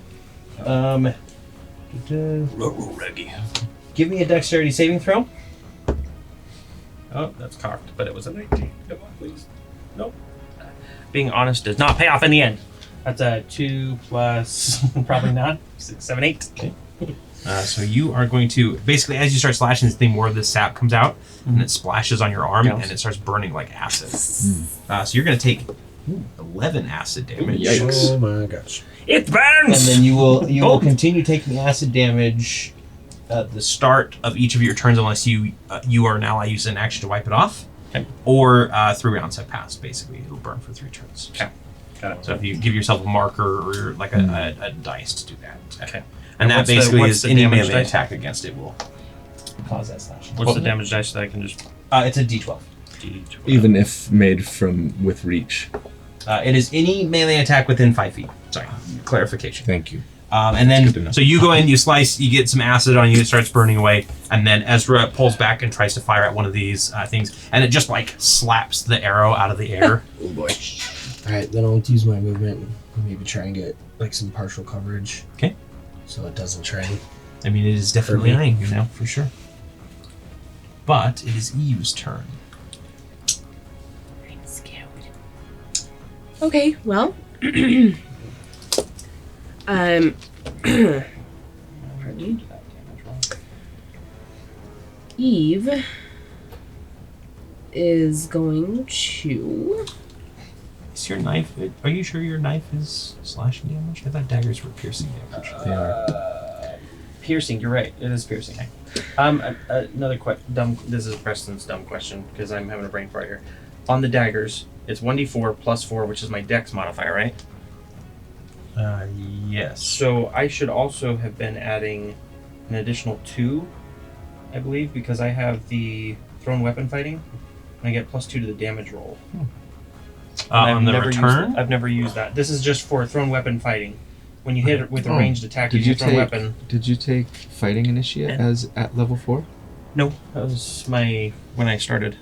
When I'm variant, whatever the... Oh, that was the feat that you lineage. took. Yeah. Okay, so when you are throwing weapons, When it does it's an additional ranged. 2. Additional 2, so Yeah. So not when you're when I'm melee. slashing, Yeah, so but- I just realized that I Okay. never used it. That's fine. We could have killed so many people. Dang it! No. Eve. Eve, seeing the sap, is going to go after this other guy.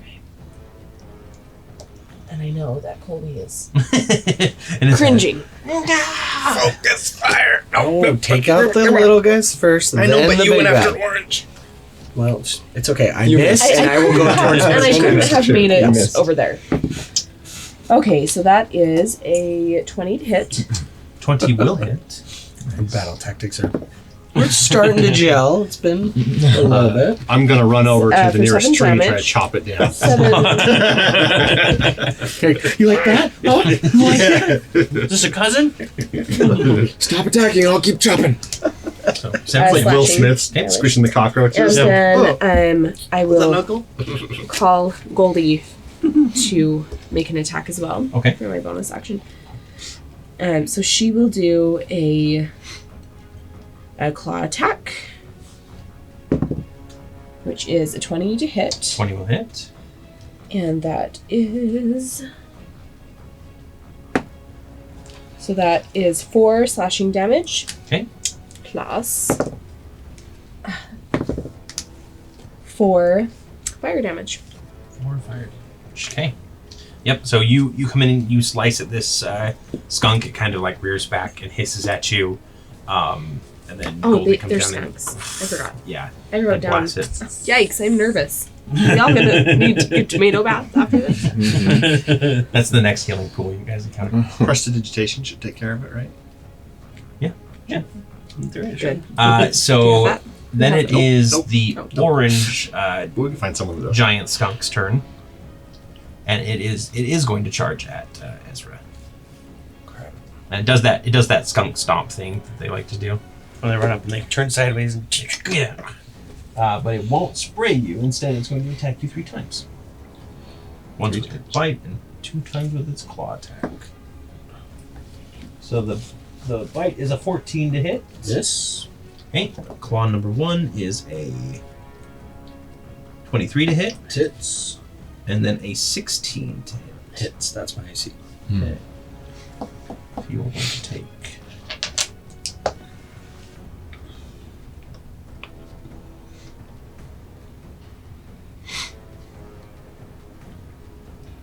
a total of 17 slashing damage. As this thing comes in and claw. Ouch. I Ooh. didn't like you firing an arrow at it, that's for sure. Okay. Then it is Seredan's turn. Okay. She's going to look at Craggy and summon the darkness. Okay. And then move just to right here. So that Victor and Eve are both in the darkness. You can't hit anything yet. No, I can't because my action is Oh, yeah, to cast okay. the darkness. So, as a bonus action, I'm going to use Hexblade's Curse on Needbranch. Okay. And that's it. That's my turn. And then it is Bolt's turn. I'm going to hear Ezra's kind of cry of pain. I'm going to just take a step to my left and then try to chain whip and pull the badger Okay. away from Ezra. Sure. Give me that attack roll, that sweet attack roll. 11 11 will miss. That thing will snap right overhead. plus 6. Yeah, 17. That'll hit. Nice. 17 will hit. Nice. Good use of an epic dice. Okay. Here's an epic dice for that. No, just kidding. So it does 5 damage. Okay. Piercing damage, I believe. Yep, 5 piercing, and then I'm going to pull it up to 10 feet. So I pull it right. Right So that into me. it kind of claws at Ezra twice, and it lunges at you to try and snap its jaws at you, and Bolt's chain whip wraps around its snout Nice. and he yanks it backwards. Bad dog. To the sideways. Thank you, Bolt. Nice. Okay, and then it is the purple Now take it out. skunk's turn. And it is going to rear back, and it is going to emit a noxious gas from its tail. So it's a 15-foot It's showing cone. you. It's showing you a target. It's a 15-foot cone. Ew. Okay. Ow. Ugh. Yeah, that I hits me. believe that is Seredan and Mhm. so both of you make me a Constitution saving throw, please. Thank you. 15-foot cone from it. It 19. Yep, it hits. 12. Does it? Okay, so 19 succeeds and a 12 does not. Okay. Yeah. So barely. for Seredan, since you didn't succeed, you take 15 poison damage, and you are stunned until the end of your next turn. As this my basically gosh. this gas washes over you, and you just start coughing and hacking. Eve will take half of that damage. What was it? It was 15, so 7. I made my con save or concentration. Okay. What did I say I was at? Because this You was said 19 when you first started. Okay. Plus 1. You got healed for 1, so you're at 20. Okay, 20. Stunned. And then I have to Yes. take Are they 7 both damage. stunned? Yep, you took 7 damage. I am. She's not. Great. That hurt. That did hurt, but it looks like it basically uses all of its stink to get that out there. That's a lot of stank. That's a lot of stank. It has the dankest swaths on the Yeah, field. It Said truly lands are does. go- oh, I can't Yeah. speak very well because I'm stunned. The dankest swass. It's perfect. Oh, Preston. Needbranch can no longer see Victor, but that is not going to stop it from making a trio of attacks here. It's going to try and slam down. That is a definite miss. An 18? That hits. 18 will hit. I am going to reduce the damage. Okay. I'll have to remember. Just a D4, isn't it? I think it is, yeah. And then the third attack misses as well. Okay. So you are just going to take...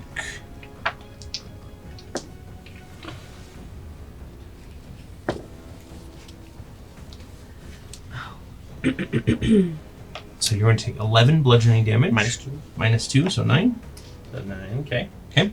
Yep, as it kind of just starts like slamming its fist into the ground. One of your knives comes up on the shot that hits you and kind of deflects it to the side a little bit.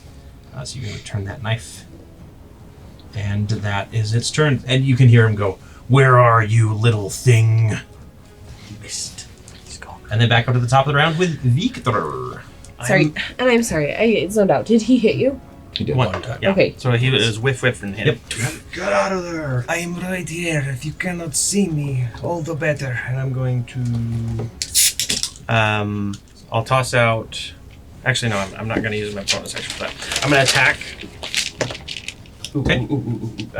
I'll do that next. So I came to the realization, I remembered that I had spells that I could use, but I'm not going to use it this turn because I still need to get those added to the character sheet. I'm going to attack with my Shadow Song. That is... You have advantage. Oh, so that is a 13, 19 total to hit. 19 will hit. And that's with Shadow Song. So that's 8 piercing plus... Oh, no sneak attack. So that's 8, just 8 No, piercing. you do have a sneak. Because you have advantage. You have You have advantage. advantage. Oh, you're right. It's not just the people. So that is 16 total. And then... 16 total piercing. Yeah. And question. So I'm in the darkness. There's no point for me to hide. To try and hide because it's like... He can't see me you. anyway. So, Yeah. But you can move away without provoking an opportunity. So I think what I'm going to try and do is I'm going to 5, 10, 15, 20. I'm going to kind of get to the edge here. Okay. And bonus action, throw out 2 more daggers. Did your sap do anything at the beginning of the round? Oh, I forgot about that. Yeah, I need to do damage. And Right? you do need to make another Constitution saving throw to prevent more sap. Sap. I'll do the damage for the other sap. Con save? Yep. Okay. Sorry. That's Looks like I 14. played fair. 14 will not save, so you'll take... Okay. No, I don't... It doesn't stack. Never mind. You're good, because you are still taking poison damage. Sorry, it doesn't stack. So you just take 6 poison damage, or not poison, acid damage at the start of your turn. Thank you, rules lawyer. Okay. So I'll run up and I will throw my daggers down and say, defend. Okay, so another performance point to defend. Yep. And that'll be whatever the other 2. And basically, I'll kind of like fall to one knee and be just on the verge. Yeah. He's a little stronger than I expected. Be careful. He will burn you. Okay, Eve, it's your turn. Okay. Victor, I really wish I could give you some help, but I cannot. It's great. But our birdie will save you if you die. Okay, I will be attacking Skunky Boy. Okay. Terrible. 16 to hit. 16 to hit. 16 will hit. Yes. It technically cannot see you as well, so you have advantage. That was with advantage, yep. So that's for 9 damage.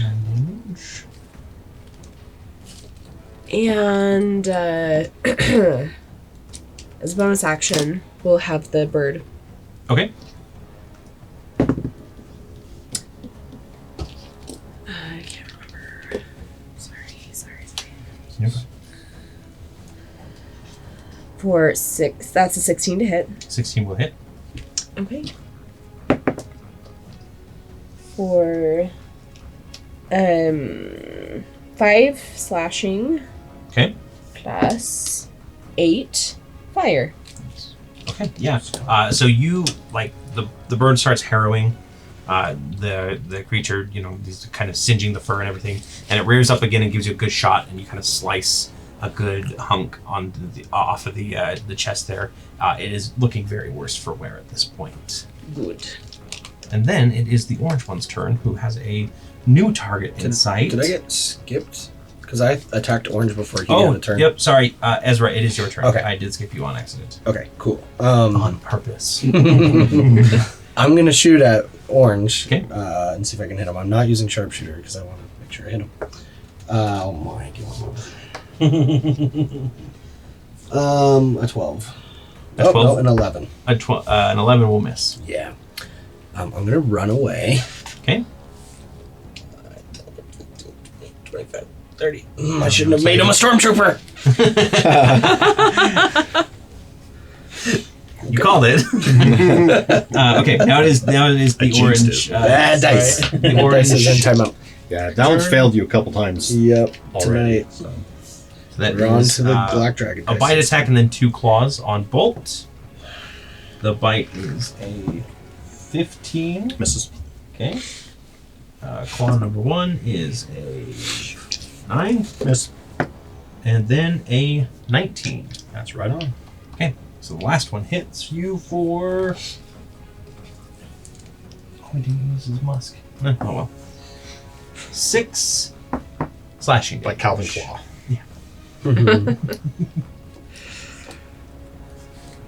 As he's fully on you for wrapping his snout, and obviously nobody else has been able to hit him so far. They shall not be named, but they know who they are. Seredan, you are stunned. I'm stunned. You are no longer stunned. I'm no longer stunned. It is the end of your turn, and we move on to Bolt. Only if I had a bonus action to cast, but I Nope. don't think... Can't even cast bonus actions. I think stunned says Nope. no actions are... Oh, that's right. Yep. We went over We that. did. That's right. Figured that out. So anyway, okay. So I just stand there going... Yeah. You turn Craggy into like one of those wind fans and stuff like that. Yeah. I'm just gonna go for the old 1-2 punch. Okay. I'm not level 5 yet. But technically only one. Punch. Yeah, I know.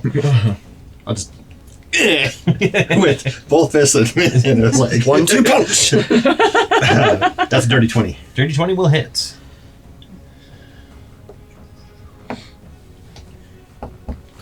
For 10 damage. 10 damage. And then he has disadvantage. Okay. I just say, stay away from my friends. Right in the snout. Just, you know, you're supposed to punch a shark in the snout? I did the same thing. If it works for a shark, it'll work for anything else. It works for humans too, I'm pretty sure. Yeah. Dissuade anything by punching him in the snout. We'll test it later. Okay, anything else that you'd like to do? I will bonus action and get myself the pulse off my armor to give me some temp HP. Is it a set amount or is it a roll? It says 4. 4 right now. It's based on the level of Artificer that I have. Okay. Alrighty, and then the purple skunk cannot see, but it will try and attack Eve anyway because it felt the sting of the blade. A 13 will miss. A 13 will miss. A 13 will miss. Lucky number 13. So this thing just like snaps and like claws into the darkness, and you expertly just kind of like slip a little further back, so it can't harm you. Deodorant. Have you ever heard of it? Why do we always fight stinky things? You know, Aneria, the world of stink. Apparently that is The just world of my swass. The world of The world of swass. Dinkest. Funny story, we once went to an unnamed planet in a sci-fi game, and it was a swampy planet, so I called it Swass. I wasn't the DM, I just named it and it stuck, so yeah. That's funny. You were the moon hick. I was the moon hick, yeah. Alright, and then Needbranch is going to go, and he is going to go, he's going to lumber forward and go, who is in this darkness? Towards which None, yeah. direction? Towards you. Towards me. Okay, as he steps up, I will take an opportunity attack. Okay. You want to put the dagger technically right there for now, and then when he moves up one more. And that's a crit. Yes! Because he has Hexblade's Curse on him, and I rolled a 19. Exactly. So that's just, let's see. Come on, Sarah. 18 plus 2. Carry 21. 1. So 26. 26. 26. What's the slashing? damage? Slashing. Okay. And I'm 10 feet away from him when I make the attack. for the record. Yeah. But I'm about to go unconscious. So... There's that. You know what? Our group should just be called the Sleepy Punch because we're almost always unconscious. The All-Stars. You get knocked down, but you get up again. And we all see the stars. All-Stars. Which was the original name that I gave Chumbawamba, still, by the way. Oh, really? Oh, was it Chumbawamba? Chumbawamba sings. Yeah. Tell something. Okay, and then I'm... Yeah, and then it will move one more. Yep. Okay. And it will try 3 attacks on you. The first one is a critical fail. Yay! So it slams its fist into the ground, and it kind of has to like use a little momentum to get it out. So we'll just say another -1 on this. Another critical fail. Yay!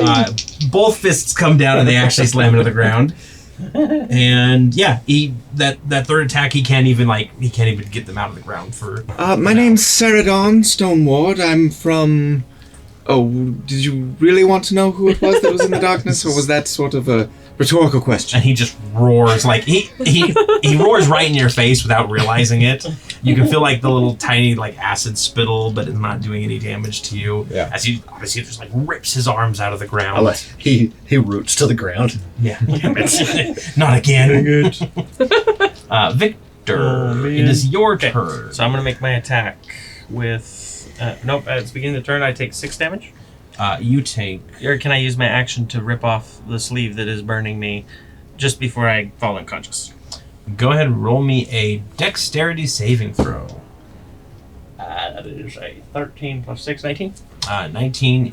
So you will take 1 acid damage. Okay, I'm already unconscious. So you got 1. Yeah, 1. Yep. That's okay. So as he kind of walks up, he says... do your best. I feel really tired. Yeah, and you definitely see like the acid burning through. I don't think you roll a death saving throw this time. Not this time. Yeah, because you jumped. Unless something hits me, then I. Yeah. But what would hit you? That's ridiculous. Okay. Yep. The skunk sitting next to me. Yeah. Then it is Ezra's turn. I remembered this time. Okay. This time I'm going to do something. I'm going to shoot at orange. I'm going to do something. Hold on. I got to point you right at it because Stormtrooper. Oh no.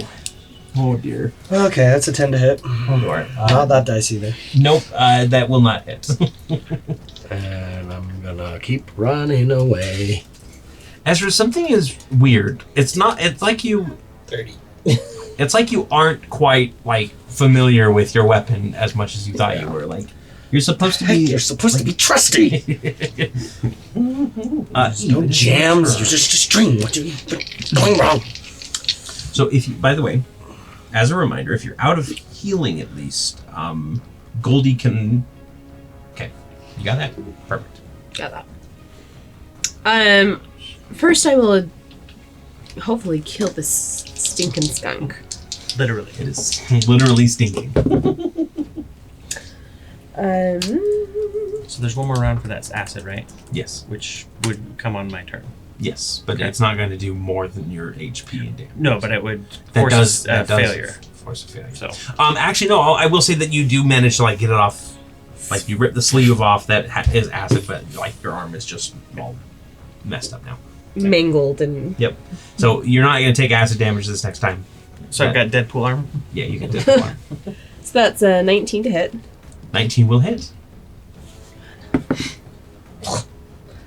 For 5 damage. Well, you only needed 1. Yes. Nice. Yep. So this thing lunges at you to snap at you, and you just kind of swerve off to the side and lop its head off. Okay, awesome. And then I will say to Goldie, Goldie, please help my friend. And she'll flutter down and just rest right on Victor. Cauterize your wound with her flame. And Actually, she starts singing like a soft she sings melody, a song. and you were stable. Okay. Yep. That is a specific boon for this familiar. Stable? Does that put you at 1? No, it just means you're not making death saving throws. So. Okay. It's like a med kit. Yep. Victor starts That is snoring. my turn. Eve's Alrighty, turn. perfect. The orange badger. Skunk? Yes, it is a skunk. Skunkter. Or bunk. It'll spray. It'll spray directly at Bolt. So if anything else is in that 15-foot cone, I don't know if Seredan is. I think she's just outside of it. Phew. Yeah, because I don't think I could have. I don't think I could have handled another blast. I mean, give me a Constitution saving throw. Yeah. This is poison damage, by the way. I am resistant to it. Do I get advantage then because I'm resistant? No, you just will take half damage and then half again. I do get advantage against being poisoned. It says right here.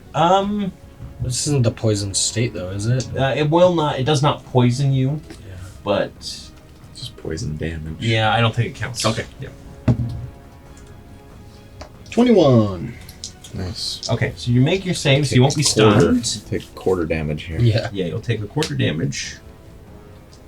So 13 poison damage is the base, because it's half damage for his resistance, half damage for the save. So that would be what, 6? So 3? 3. Yeah. Nice. You don't look happy about that, but it no longer has its. I mean, Bolt can't smell super good, I guess. I mean, Oh yeah, and well, I can still like smell this. you like scents usually, and this is definitely not one of very those. pungent. Musky. Alrighty, and then it is Seredan's turn. Okay. I get to actually take a turn where I attack things. I'm gonna step 1 square that way. And it swings wildly, but because it can't actually make an attack of opportunity, it's just for show. at Okay. this point. And attack it, and I crit. Nice. Yes. Nice. Get it. So, If you single-handedly kill this, that is... I'll be so proud. Hey, Victor did some damage. a little bit. Oh, I forgot. Sorry. Sorry, Victor. I got sap. Sap Sickness. blasted. Sap sickness. 20 damage. 20 damage. And then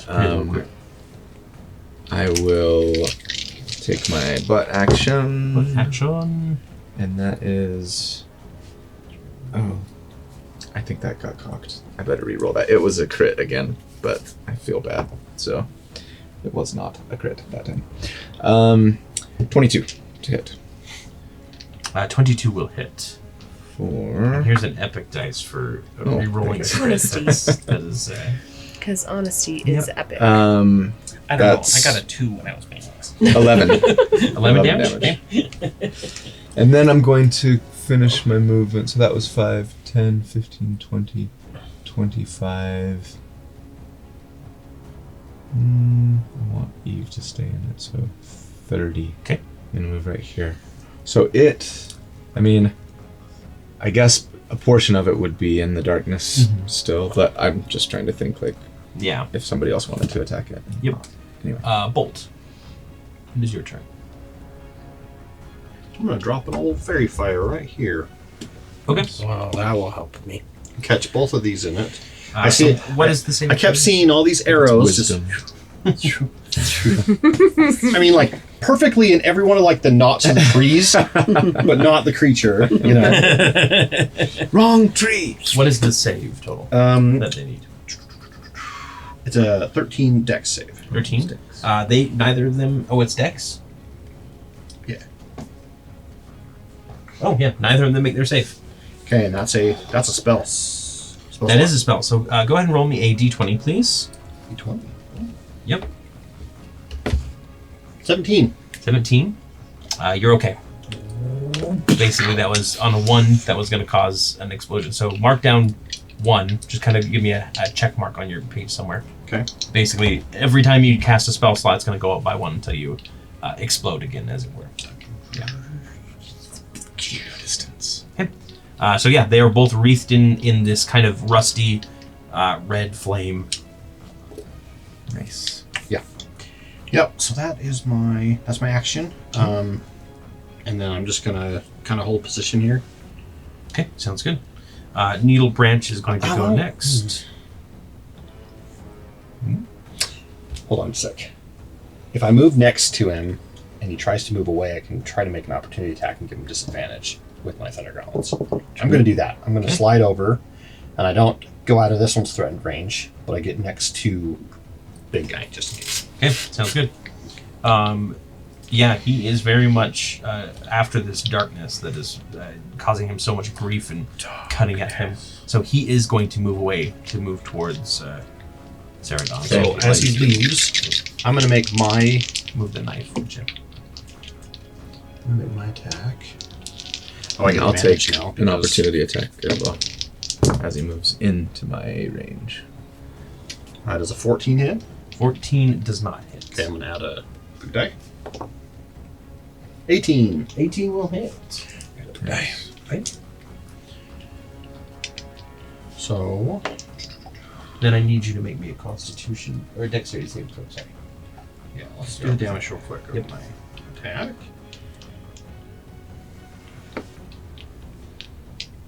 Seven damage. 7 damage. Okay. And now he has disadvantage on any attack other than me. And then you said Dex save? Yep. Give me a Dex save. For the acid. 5. So you take 5 acid damage, and you'll take that at the start of each of your turns for 3 turns or until you wipe it off. You'll take not that damage, but you'll take another d12 damage. Okay. And then he is... I was a 25 to hit. 25 to hit. Will hit. For... How close does he move? Does he move right up? He's going to get right up to... So 16. 16 damage. 16? Yeah. Okay. Yeah, he's oozing this kind of acid and everything, and he just like starts reaching for you, and he's like, I will crush you, tiny things. Attack. The first is a 14 Miss. to hit. Attack the second is a 14 to hit. Miss. And attack the third is a 15. Miss. Okay. You're rolling with disadvantage. Barely. Yes. Yeah, he's just like swiping into the darkness, trying to like crush you as thoroughly as he can. But Seredan is nimbly dodging out of the way. You can hear the choir kind of like picking up in that dark momentum again. Yeah. It's a lot. It's quieter than you remember it, though. Like it seems like there are less voices, and it's more just like a few choice singular voices that are singing out now. Okay. And then, after Needbranch, it is Victor. You are stable, so you're good. Ezra. Okay. I'm going to shoot at orange Okay. with advantage. I have Elven accuracy, so I'm rolling 3. Should be good. Oh my god. Okay, an 18. An 18 will hit. I'm assuming that you didn't. I didn't know. I didn't take Sharpshooter. sharpshooter because I want to hit something. Good thing I didn't. So that will be 8 damage, and then I'll use my arcane shots. I'm going to do grasping arrow. All right. So it's going to take 2d6 poison damage, and then its speed is reduced by 10. And when it moves, it'll take 2d6 slashing damage. So that's 8 poison damage. 8 poison. Okay. So again, you pull back this arrow. You've been frustrated this entire time, and as you release it, you get another flash of a memory in your head, and it's the memory of this kind of this orange particle effect that seems to slow down the little gatherers that you guys fought back in Willow Creek Hollow. And you don't remember that scene going quite that way, but you definitely see them kind of like moving at a slower pace, and as it hits this skunk, the thing rears back, and you can see pieces of it are like pulling away because they are and then moving like slowly, almost as if it's like glitching out of the world, right? It's almost as if like pieces of it are lagging. And it looks like it's just like ripping at itself. Whoa. Awesome. Okay. All right. Anything else you'd like to do? Yeah, I'm going to action surge. Okay. Let's kill this guy. Do it again. So. Oh, one's going off the table. I'll just roll this one. So that is a 22 to hit. 22 will That's hit. much better. For 7 damage. Okay. And that is it. Alrighty. That second arrow hits, and this thing comes down, and it is just kind of wobbling on its feet. It is Kill it! It is close to gone itself. Eve. All right. Well, Eve will turn to the beast and Victor. Oh dear. Probably misses. 15 to hit. A 15 will miss. And then I need you to roll me a dexterity saving throw, please. 17. You make your save. I don't think that there is any... It lands on Victor. Yep, no, there's no like half damage on the save, so you're good. Okay. And then bonus action, we'll have Goldie. Okay. With her claw attack. And she goes, for the trio! And she like darts in. So that's a 22 to hit. 22 will hit. For 5 slashing. Okay. Plus 6 fire. Okay. Yeah, she like pierces through it, and like Needle Branch like stumbles a little bit. You see this like big hole is in it now, and he's like, "You will not defeat me so easily." And he's like oozing out this acid now. He's still up, and then I need Goldie to make a dexterity saving throw. Oh, Goldie. Goldie! No.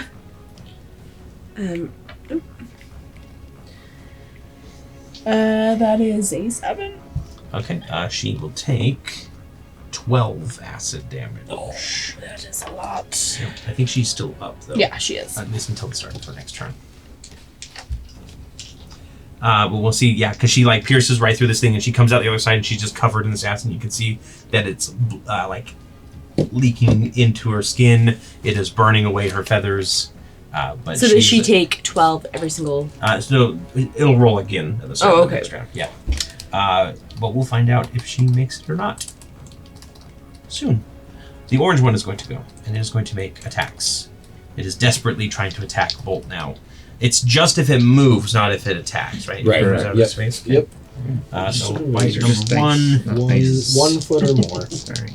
It can technically make an athletics check to try and break these brambles that are on it.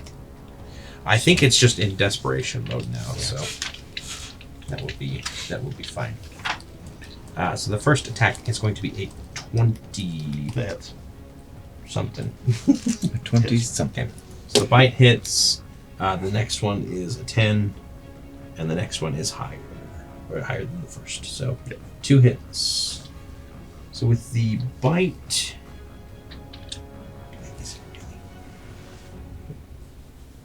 Oh, it's piercing. I thought it said poison damage for a moment there.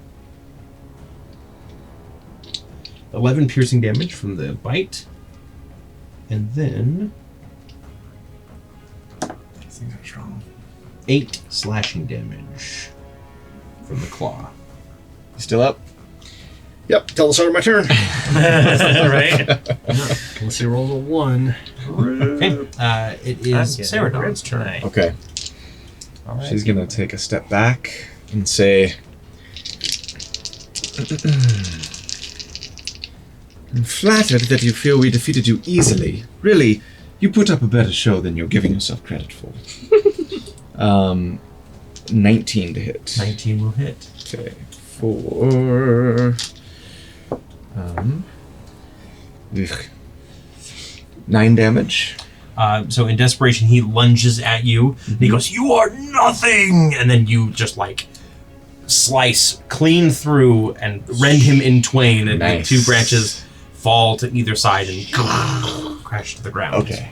As a needle branch dies. And I heal 8 hit points. Yay! Nice. Oh, good. You guys are ready for the real boss. So I can move 5, 10, 15, Fight. 20, 25. Okay. And I'll do a butt action attack on the badger. Or I mean on the skunk here. Sounds good. And that's no, it's not a crit, sorry. 19 plus 7, 26. That'll hit. 26 for 6 damage? Yeah, dead. Okay. Yep. I was gonna So use you that just come in, to- and the if not- darkness just consumes and starts ripping apart shreds of this skunk. All that's left are the tangle of, or well, it's not tangle of vines. Is that like faint orange magic of Ezra's apparently? Yeah. Interesting. Interesting. I will run to Victor and try and get him awake. Yeah. Roll your poison. Bolt. Start of your turn. I look Acid over and Bolt's damage. goes, 1 acid damage. I'm not kidding you. Like I literally rolled a 1 there, and then I absolutely take my action and get all the sap off. okay. Is there anything else you'd like to do on your turn? Because we're still technically in We combat. are technically. Technically. I don't think I have a healing potion for. Do you have Cure Wounds? Do you have a spell slot? Use the action. I just use my action to get the sap Yeah, off. yeah. Or Healing Word, but no, Artificers don't get Healing Word, do they? Quantity 0. Okay. Yep, that's it. I just kind of just take a seat. Use Okay. seatbelt. Victor goes. I'm stable. Ezra. I'll go run over and try and get him up and see if I can get like just I don't know, like a medicine check or something. Just get So him, like, he's one stabilized. hit point. That's basically all you can do That with usually the medicine takes check. like is an make him hour stable. to regain Yeah, consciousness. you have is to that- like have a short rest in order to regain consciousness. Eve, All right. here's the damage for Maybe I can little force Colby. feed you a ration. Can I- and get Brave one little hit point or Colby. For my Just turn, sit though, there with can I them. Does grab she know some to go leaves or first? something and try and wipe the acid off of? You did say that if another Well, person takes an axe. Yeah, technically you do go first. Let's see. Yeah, you're within range, so I will let you go over and you can wipe Goldie down, and she lets out a shudder. She's like half like burnt and everything, and she goes, "Did we do it?" I think so. We did. I'll get some Dawn soap to Aww. Also Rest- not a sponsor. Awesome. one day. Okay. Yeah. So and then This D&D podcast brought to you by Dawn Soap. it's literally like there is a monastery in the Malagoth Mountains that makes Dawn soap. That's right. It is They're the there are children bars of the of dawn. soap. Yeah, It would be a they great stamp it sponsor. with the symbol of a Sunrise. sun. Yeah, like there. No, it is like the horizon sunrise. They're serving some floral nagging. Because all travelers are stinky. Yes. That was rough. What does a traveler need at the end of a long journey? A bath. The answer is a bath. Are we done in combat? Yes, we are now out of combat. I will go over to Victor and cure wounds Okay. on him. Smelling salts again. A little bit of Rockhopper vodka. Okay. Just a few drops. Perfect. In a syringe. But I don't inject it in your veins. I just open your mouth and go. Oh, like a bird feeder. Oh, that's a whopping 5, but you're up. So. 5, okay. Victor will wake up in a panic and pull all his blades to him, so nobody's in the vicinity to get Yep. hit, so And then I will I'll use, we'll be I'll use looking the around. last one on myself. Okay. Roll me a check for each of these, by the way. You need a 2 or lower, Okay, so that's an 11. So did that one. and then a 3 or lower. So I only do the You're kills gonna first. explode and knock him back under unconscious. Victor, Don't you just love chaos stuff? I do. That's neat. Okay. Yep. Chaos So magic. it'll be a 4. So I have to roll a 4 or lower next time. Yeah, 4 or lower next time. it seems Or higher. 4 or higher. Or is it? You have to roll a 5 or higher in order to not Avoid. Yeah. So I'm gonna say this: like, these are not detrimental effects for your party. Oh, okay. Besides the pushing. Just when you said explode, it made me a little nervous. Sorry. Yes, exploding is like, it is not. It is not very chaotic magic. It is just semi-chaotic. my It's, programming yeah. requires. It's something a little different. So you don't have to worry Totally about like not chaos. A fireball. waiting, yeah, like staying away from Bolt or anything like that. I specifically made it so it wasn't a liability to the party. As much fun as that would be for me. I've already played a character with chaos. You're the robot from Mandalorian. Oh, Self-destruct. I cannot IG-88. be. Yeah, I'm going to self-destruct. Or No. Wait. IG-11. Don't do that! So as you guys are kind of like catching your breath, which it stinks around here still, so catching your Yeah. breath is really hard. Not good. You can see like the rotting tree branches already like rapidly decaying into the ground as more jungle starts like consuming it and everything and purifying that acid. A flower comes up and like pours some solvent onto it, and the entire forest starts like shifting around you and moving and pulling back. And at the edge of the forest, you see a vine-like panther turn into She of Many Tangles, and she bows and she says, "You have done a great service to the Emerald Wilds, and it is a service we will not soon forget. Please, go in peace, and go with our blessing and reward." And another kind of leaf comes up out of the ground, and there is a treasure chest in like this kind of leaf shape. Who wants I firebolt it. I'm a little Surprise! I'm a little I- apprehensive. Someone else touches it first. It's a pet mimic. I will approach it. Okay. So it is, you open it up, and it is just a normal treasure chest, so. Eve, what is that smell? You need to take a bath. She made her to wake you saving up. throw. I did not. Oh, It's you're smelling Sere. Sere. Sorry. Now it's time for the fun part, treasure, right? Yeah! So, just to let you know, this was an extremely difficult challenge. So this is a treasure hoard What? Are you kidding? that you We're are all receiving. like one each. Basically, these are items, and they're either items from the forest itself, or they are items from adventurers that have ventured into the wilds and been consumed in befallen random fates that they're just like, we don't have any use for this. You guys, we know that you guys are civilized and can do something with The it. jungle So, takes its toll. we'll start with Eve, or Torrey rather.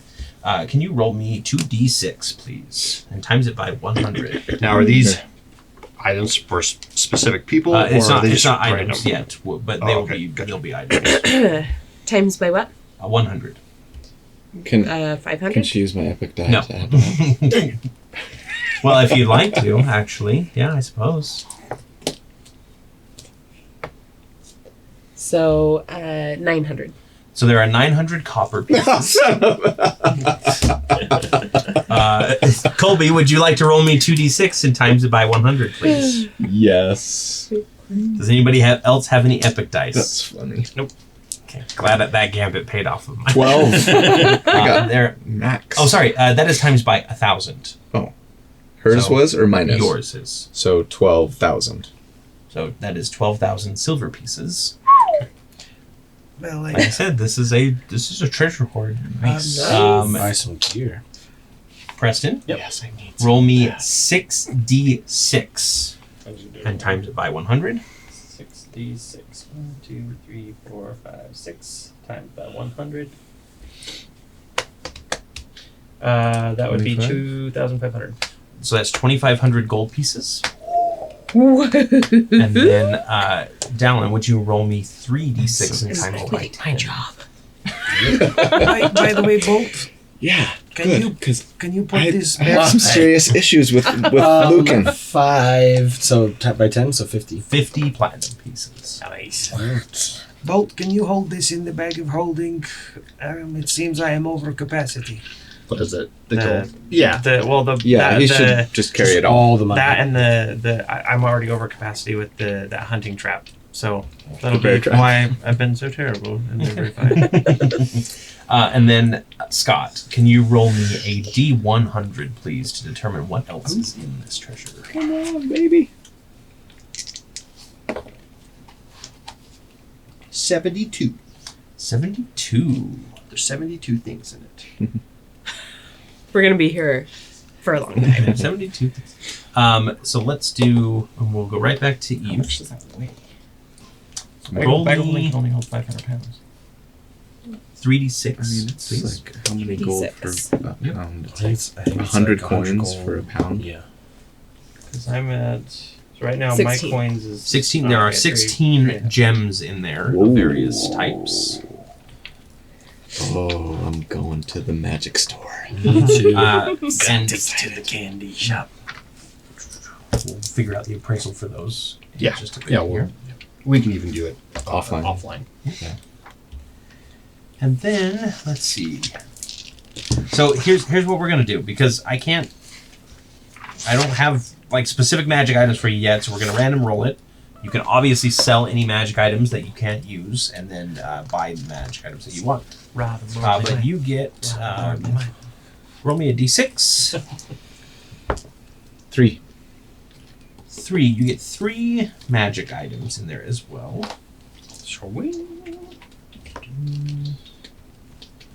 So let's get a D100 from Preston. Okay. Single D100? Yep. Okay.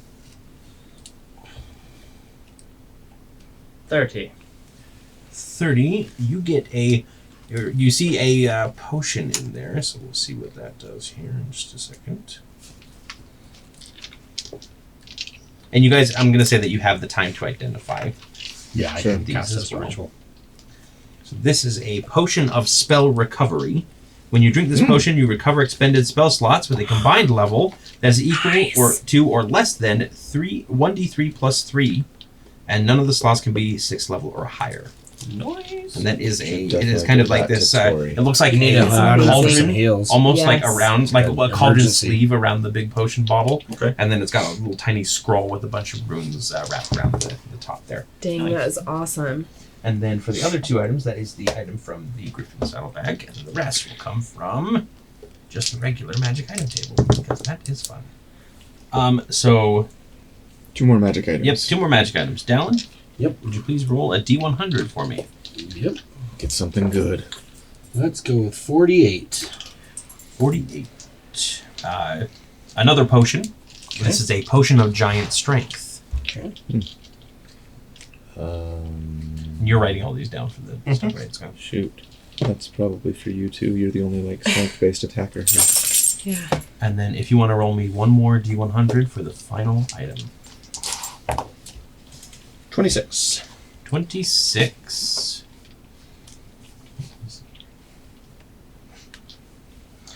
There is actually a bundle of very thorn-like looking arrows that you can tell are magically enchanted. These are +2 ammunition. Wow. So there's a bundle of 20.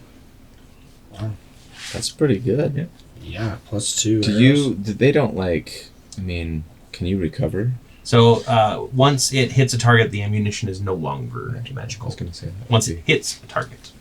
So I don't know if that counts if you missed. Which I always thought was weird, because then if you get a +2 or a +1 longbow, then you're... every ammunition is always magical. Yeah, So, the bow is definitely it's more rare, it but stacks it is, on. But yeah, I just always thought it was really weird. Yep. And it looks like these are basically like this is the personalized gift from the court itself is this ammunition. The rest are. So you take those. Yep. So instead of attempting another awkward curtsy,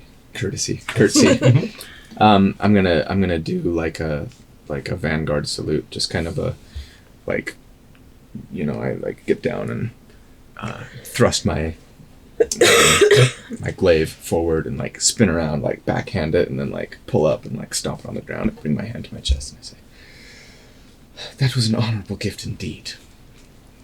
I hope it makes up for the trouble that we have caused.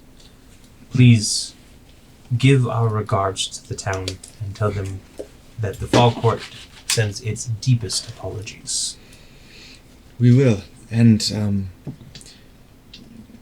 you have my thanks as an official ambassador of the Summer Court as well. I would love to let this be the beginning of a bridge between our peoples. We will consider it and bring it before our council. Best of luck in your travels, and please be careful. And again, the forest just is dissolving, not dissolving, but it is pulling back. And as she says this, it pulled back to her, and then she just starts kind of walking backwards and starts walking back with her, revealing the long road. And you can see off about half a mile down the way, or a mile about down the way, you can see Bell's Watch. There are some very confused looking dwarves that are spinning around, axes and halberds bared as the forest basically moves around them. Yeah. And Gerard sees you and he comes rushing over. Of course, it's going to take him a little bit because they are farther away. You guys did go quite a bit through the jungle here. But when he reaches you, he goes, "What did you do?" I told you, fellow Shield clan boys, we'd show you how it was done. And you did, which, you know what that means? And he grabs the keg and he slams it down and he goes, "Celebration!" And all of the fallow shields let out a cheer on victory. And as you guys start heading back towards Bell's Watch to deliver the good news to the mayor, to hopefully get a good night's sleep and get rid of all your injuries, to party the night away, because it definitely is a victory for the people of Bell's Watch, we'll go ahead and just call it there and find out what happens next time. Thanks everybody for watching. As always, we appreciate every comment, every like, every subscribe. We love you all to death. And I think, if I'm not mistaken, they may be level 5 next time. That would be awesome. But we will find out next time. So until then, goodbye. Bye. Thanks, guys.